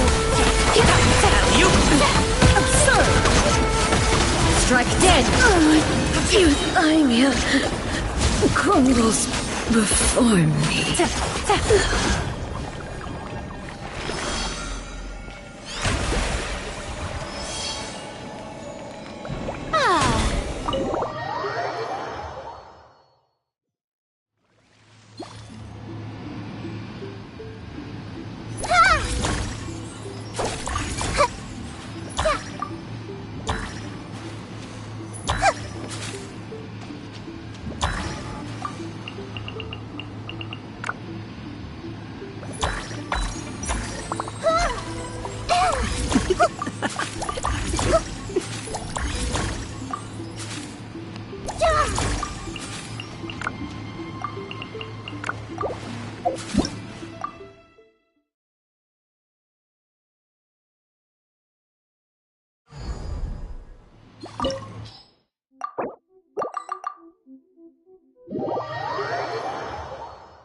Boring. Isn't there anything else more?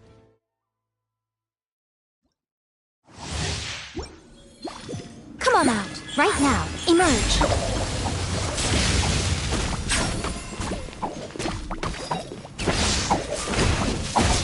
Nothing lasts forever. Right here. Emerge, right now. Inferior. The eye sweeps the land.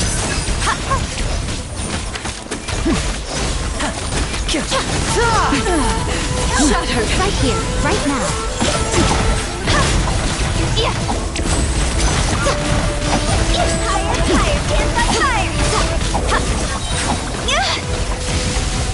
Emerge, right here, right now. I'm always watching. Right here, emerge.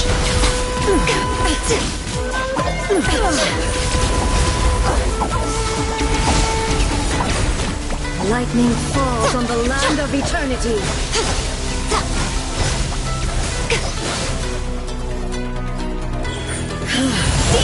This bond Right now. is eternal.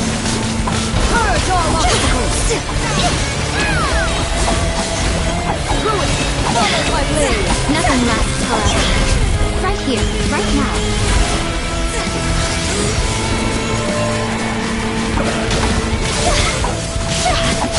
Emerge, right now. Follow my blade. Emerge.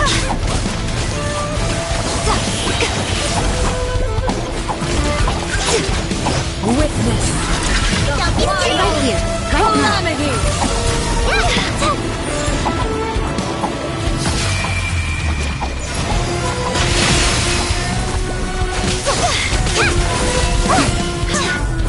Emerge, right here.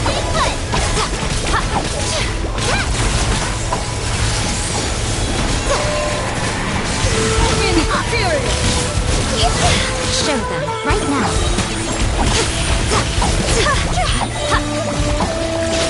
A sight to behold. Is in my hand. Right here, right now.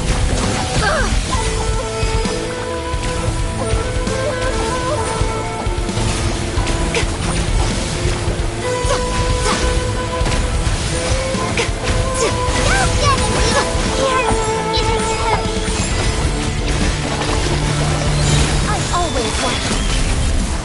Right now, right here, right now.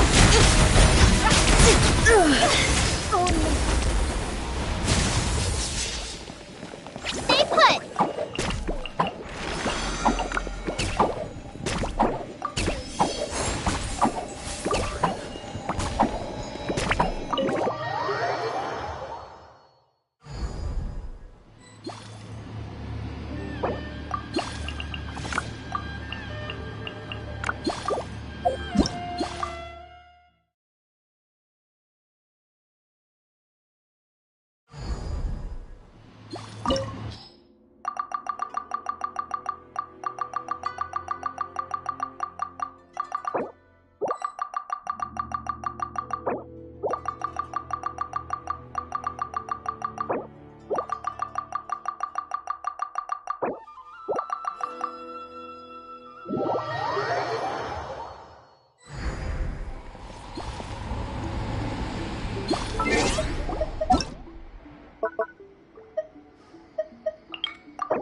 Mind be purged, world be saved.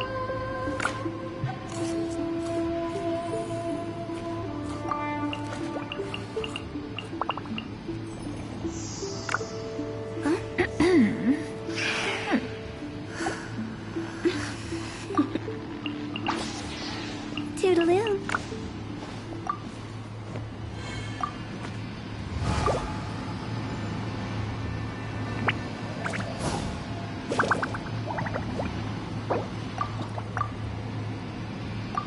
Peace prevails throughout the land, and all things Feastos are made are new, just the as best buds in the snack. spring. They're easy to carry with What you, is and an with auspicious so many circle? sauces. 3 clients. Actually, I'm gonna go buy some. My Be pole right arm back. doesn't distinguish friend from foe, and there is clearly a limit to the red rope's power. That's why I loathe crowded areas.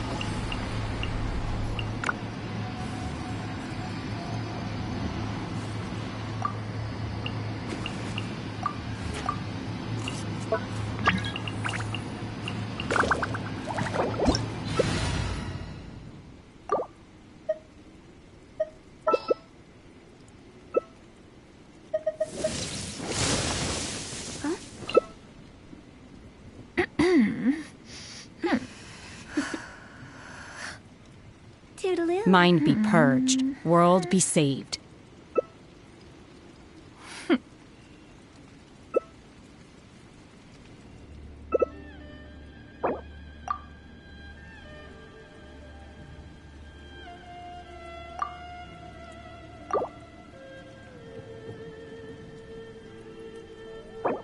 When the sun's out, bathe in The secrets of the mechanical arts are too profound to convey in a few simple words. Oh, but why must the listener grow weary whenever I begin to divulge them?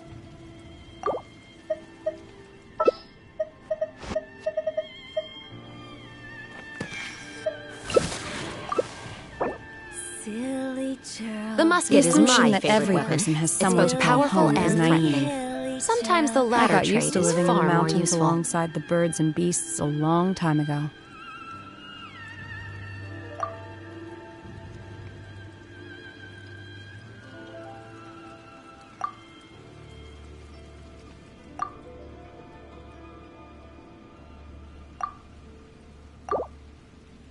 Wanna come over for If tea? you are presently unoccupied, perhaps we could stop a while at one's abode for some repose and conversation.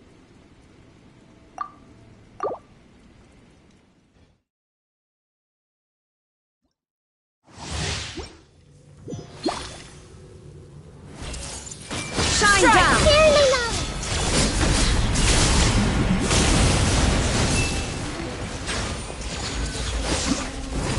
Flash! Illusion shattered! No turning to oblivion! Again! Quiver! Be gone! Make yourselves a move! This ends now. Strike!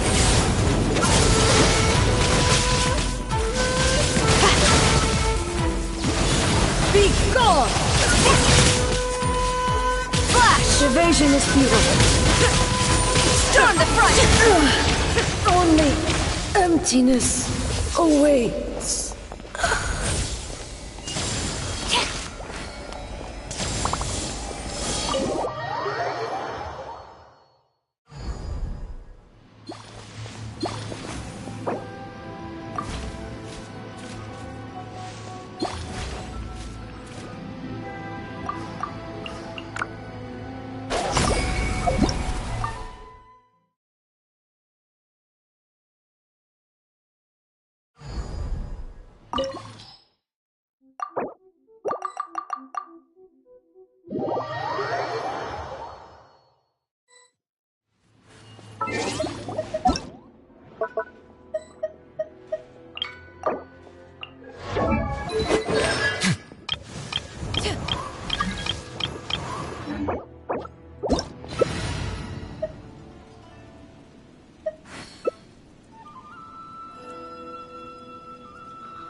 By ordinance divine!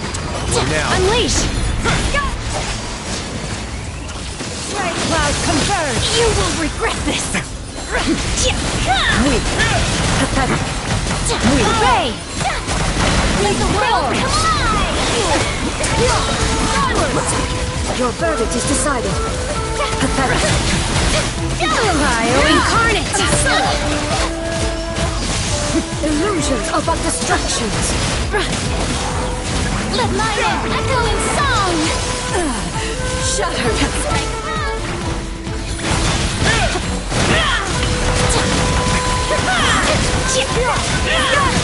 Skyward!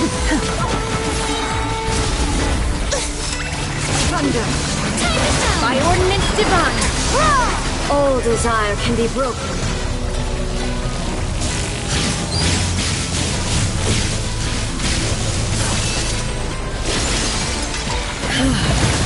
This bond is eternal.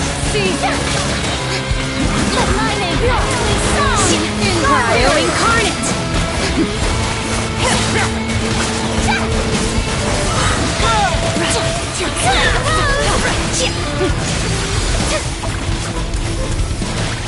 My will embody! Let the world collide!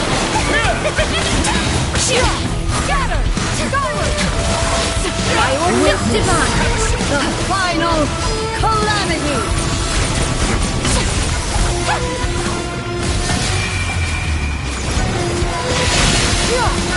Take your true form!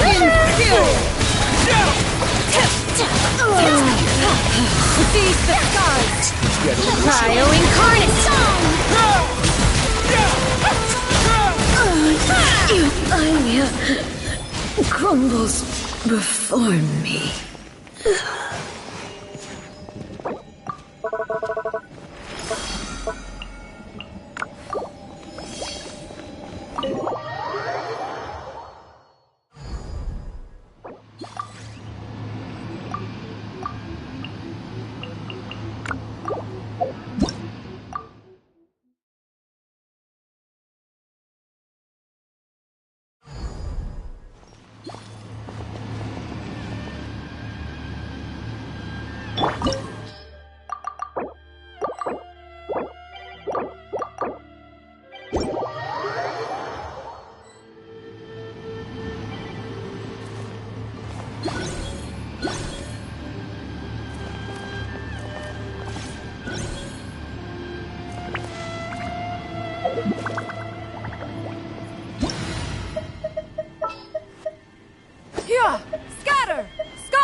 Animal test 6308.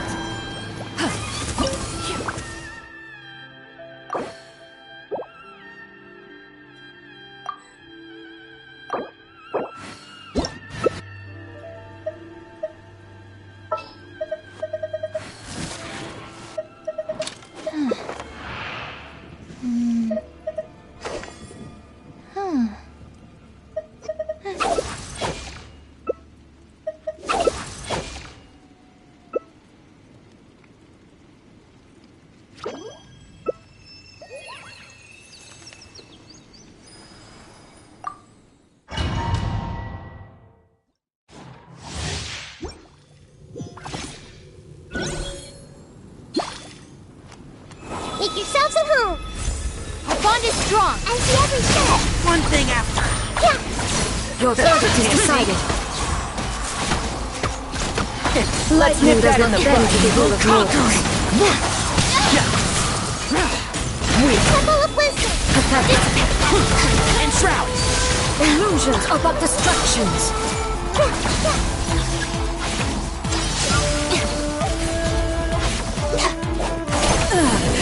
Shattered. Lightning terrified. Our bond is strong. Sharing my knowledge. Thunder. Disappear. Who do you think took This world. I'll uproot you. Shadow. Can't see? Get with me. Worthless. This body is eternal. I'll settle this. Evil conquering. Dissipate.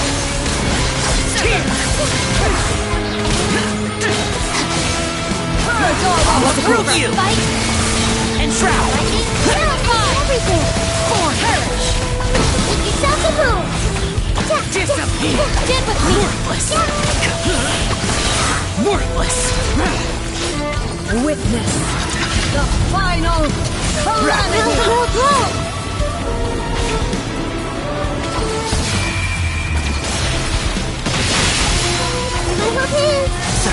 Purge all obstacles. Evil conquering. Sharing my knowledge. Out of my way.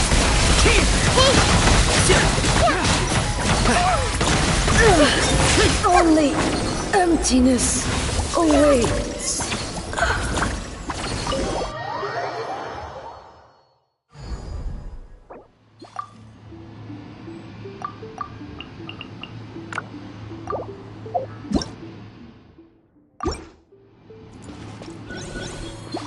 Stand clear.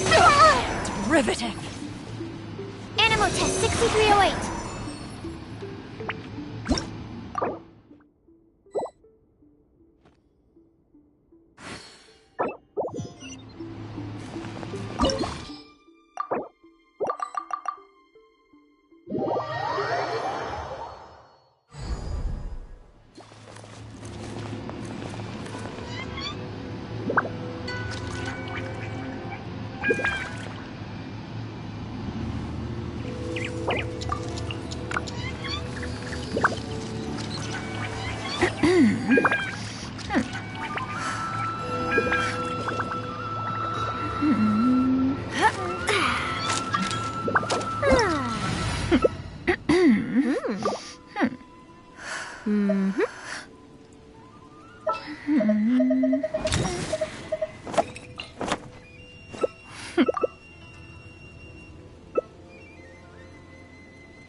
Right now.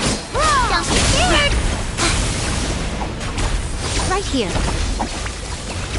Ready, go! Inferior. Strike a pose! Oh, you play! You're up! Inferior. The eye sweeps the lands. Shattered! Time to shine! Nothing lasts for long.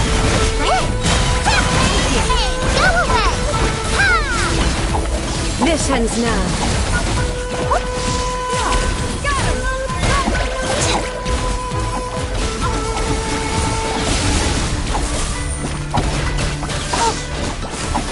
Lightning falls on the land of eternity.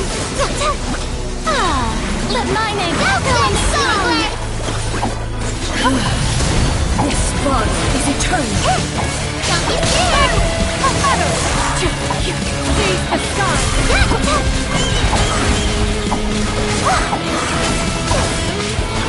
Let the world collide! There is no escape!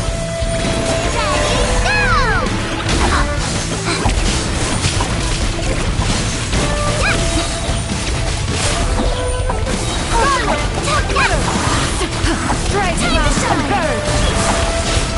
Witness the final calamity!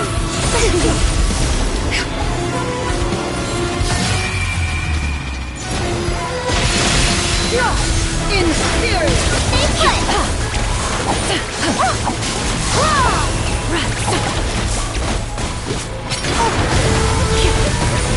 Perish!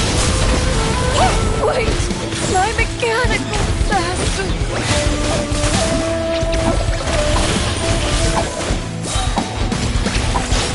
Eternity is in my hand! Go away!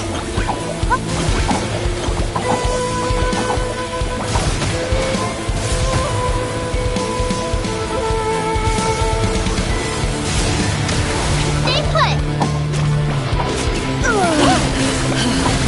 Showing you praise! Ready, go!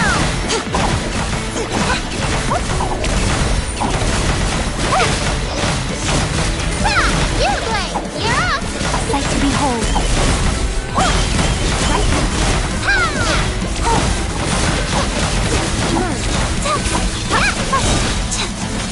Lightning, obey me!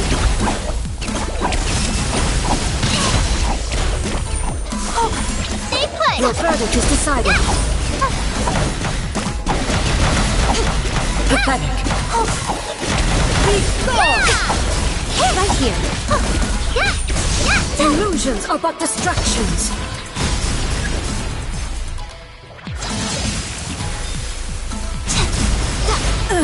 You're shattered. Don't finish, you Blade! Nothing left.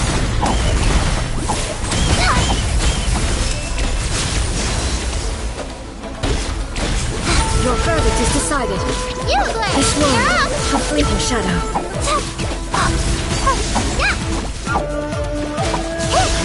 Without yearning, all returns to silence.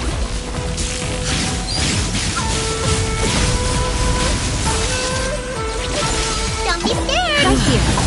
This body is eternal. Merge. Purge all obstacles.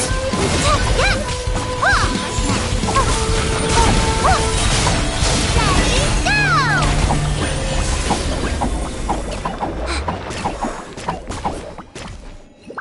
Stay put!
The wind knows me.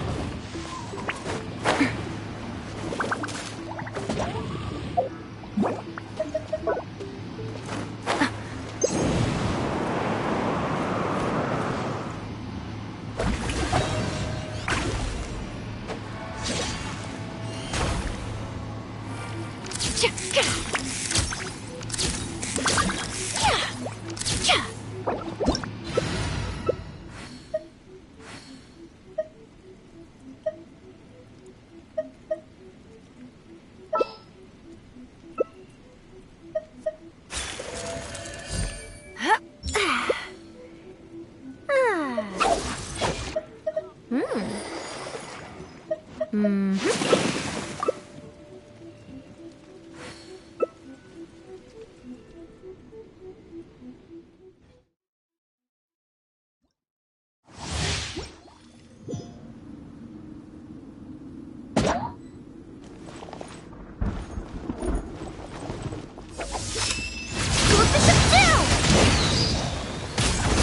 verdict is decided.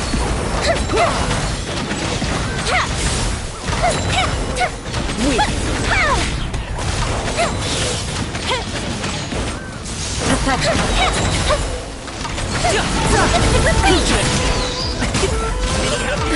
Absurd! Fuse is lit! Okay, pick on someone your own size. Weak. Be gone! Here comes the firework! Fire hazard! Absurd!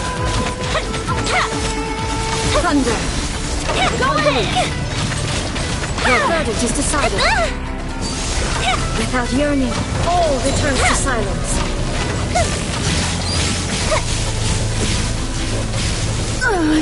Euthymia crumbles time. before me.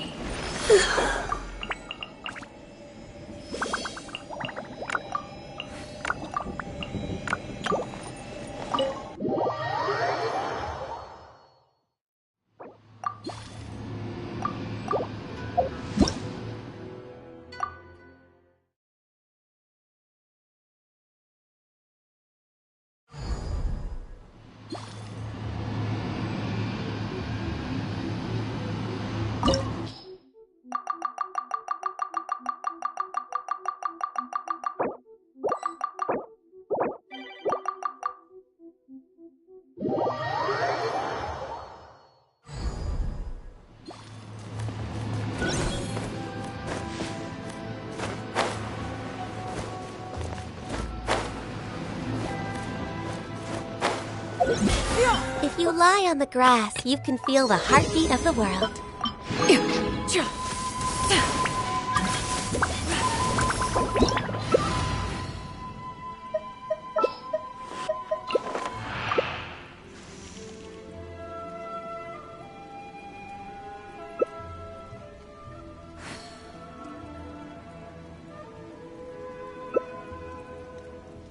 A blade embraces its duty, as a jeweler cherishes their gems.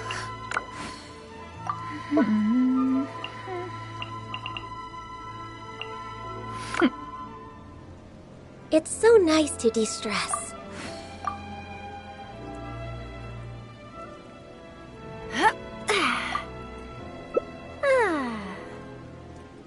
A blade is like a tea leaf. Only those who sample it many times can appreciate its true qualities.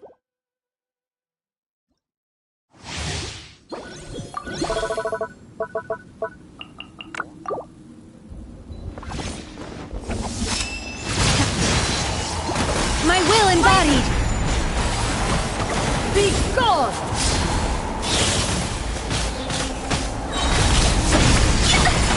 Do your master's bidding!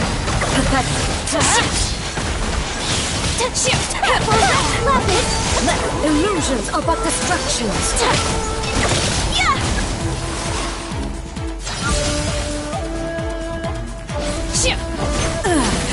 Shattered!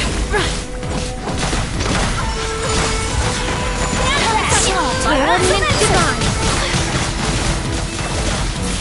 Why do they never miss?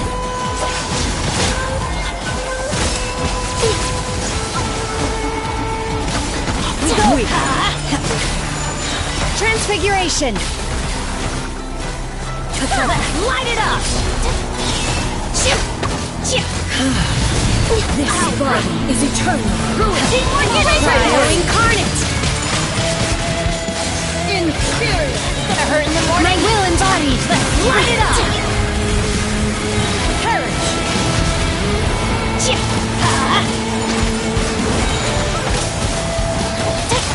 Let's light it up! Everybody stand back! Let's light it up! All hail! finish! The final calamity! Let's light it up! Whirling snow!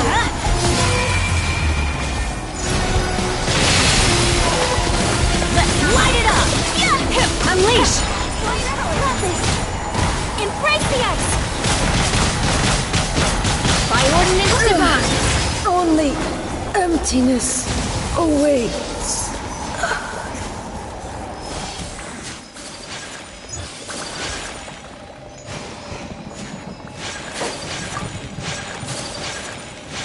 Take flight!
There's no such thing as pure freedom in this world.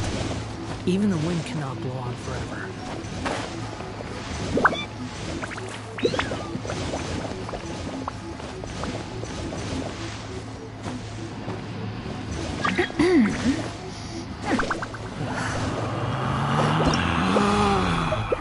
Relax.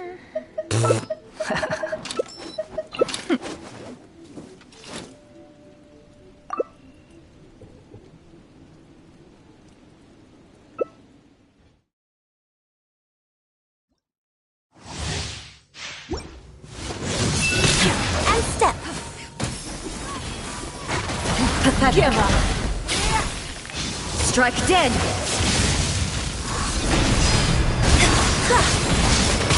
Unleash!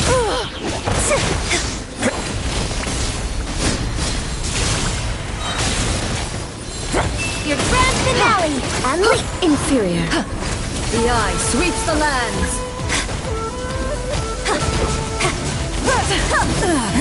Shattered! Skyward! Strike clouds confirmed! Break a leg! Butterfly!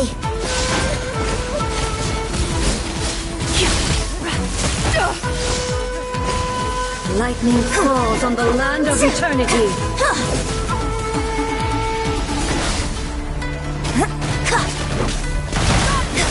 Observe! This god makes way with Your grand finale! Skyward! Flex up! There is no escape! Ruin follows my blade!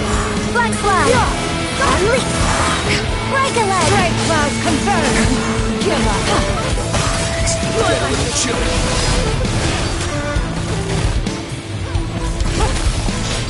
Witness the final calamity!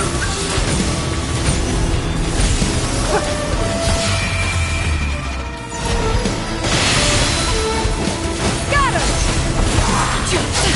Your grand finale! Ruin follows my blade! There is no escape! Flex up! Scatter!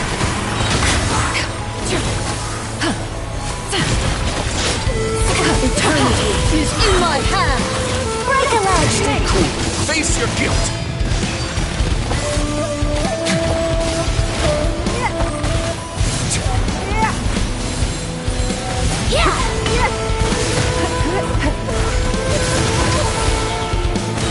Strike is one! It's nothing! Wait now.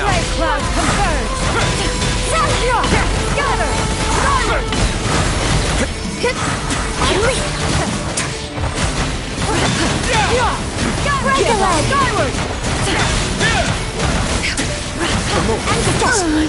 Euthymia crumbles before me.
I want to spend some time at the bottom of the sea, in peace and total silence.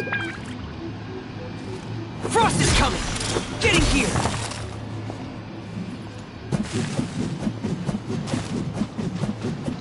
Manifest! Pear! Frost is coming! Pot of tea with a couple of nibbles, some seasonal greens, and a piping hot bowl of fresh kanji. That's a dope breakfast right there. The perfect Frost way is to start coming. your day.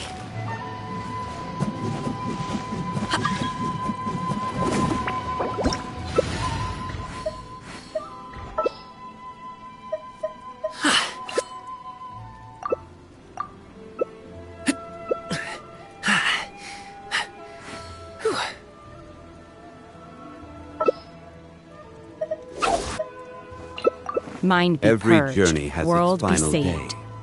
Don't rush.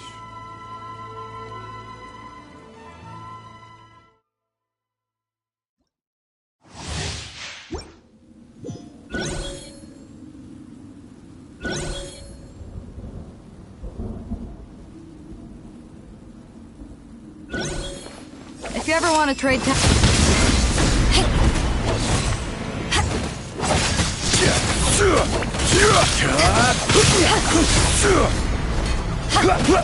Weak, pathetic. Weak. Order guide you. Illusions are but distractions.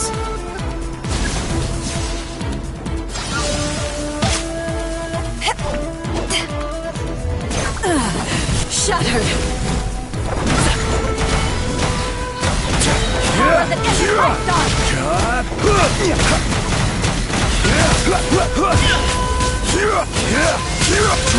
Congratulations! Sorry, pal. Gather.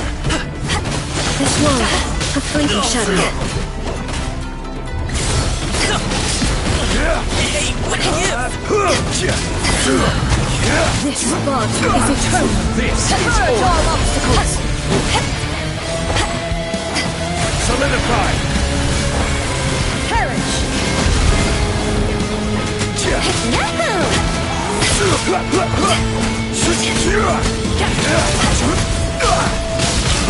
Gather! In spirit! Order guide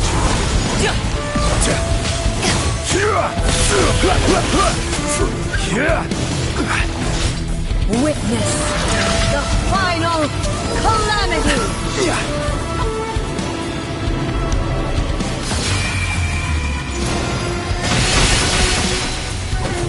Brace yourself. Stabilize. It's over.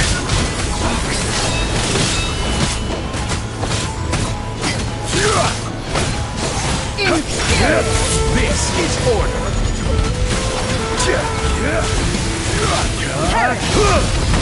Gather.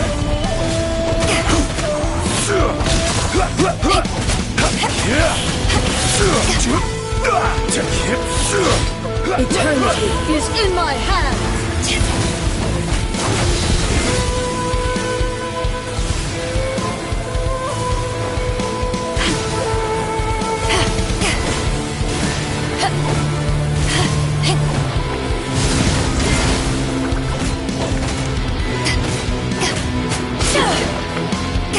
Solidify!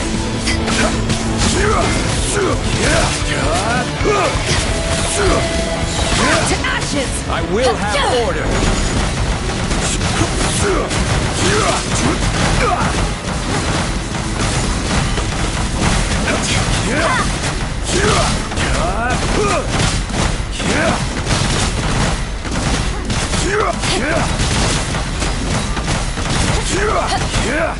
Gather!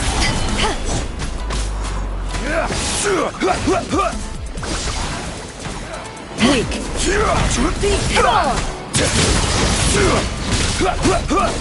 Gone! Solidify! Evasion is futile. Inferior. Inferior. The eye sweeps the lands!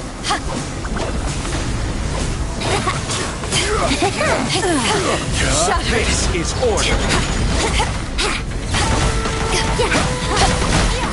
Would a gliding be faster? Stabilize!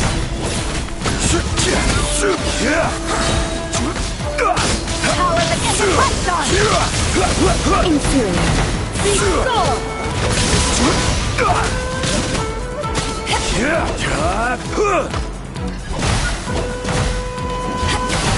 Pathetic. Weak. Pathetic. Order guide you! Time for takeoff. This bond is eternal! Inferior!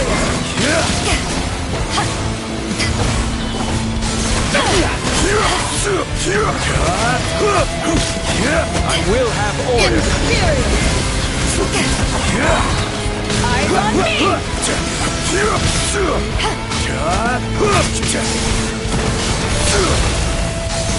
Ruin! Follow my blade!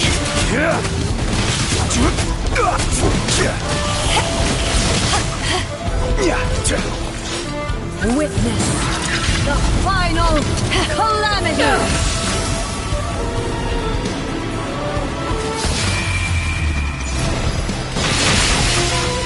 Let's play. Purge all obstacles!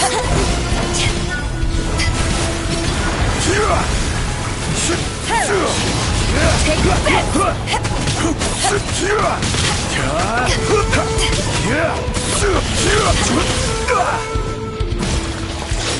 Eternity is in my hands!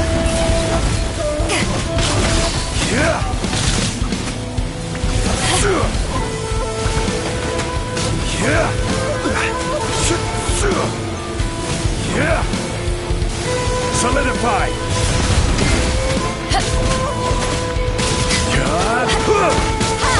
In spirit!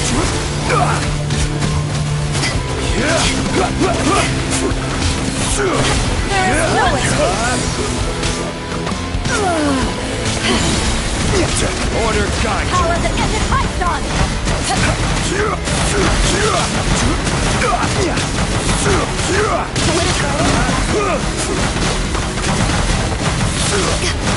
We'll have order! Only emptiness awaits.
Boom booms and eyes, and boom booms and mouth.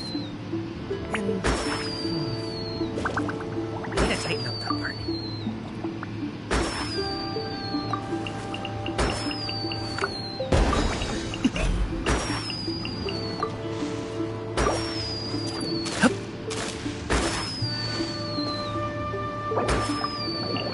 Hey! Frost is coming!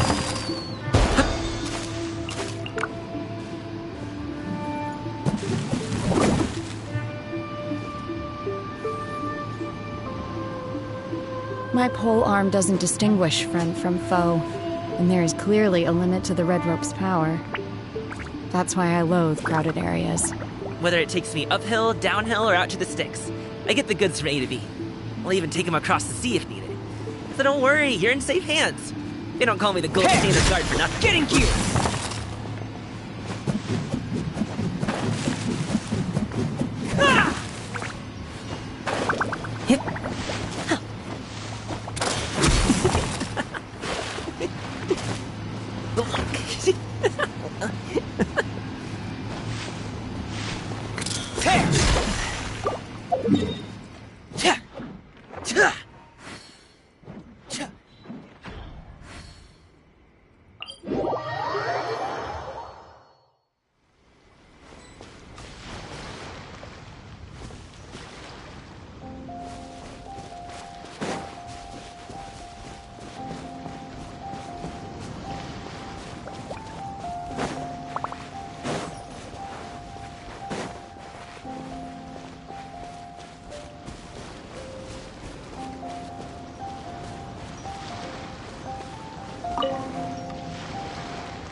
How brilliant!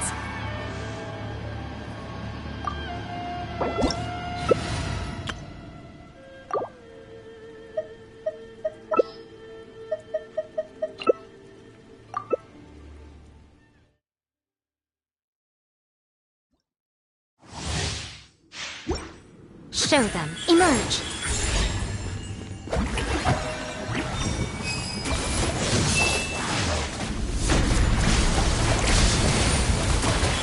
Right now. Emerge.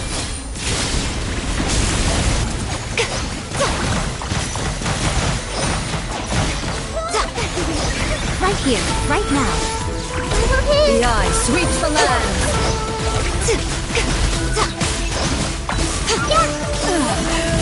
Emerge.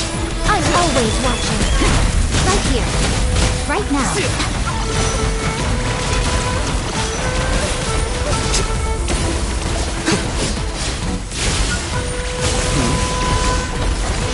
Strike dead. Right here, right now. Share my knowledge! Lightning falls on the land of eternity.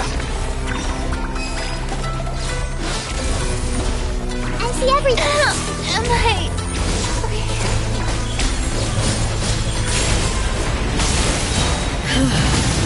This body grows eternal. Purge all obstacles. Emerge. Right here. In the spirit. Right now. Perish.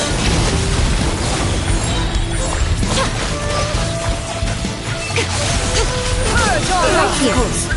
Nothing lasts Process of forever. elimination. Right now. Witness the final calamity.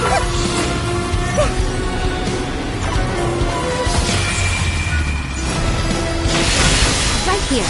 In spirit. Right now. Purge all obstacles.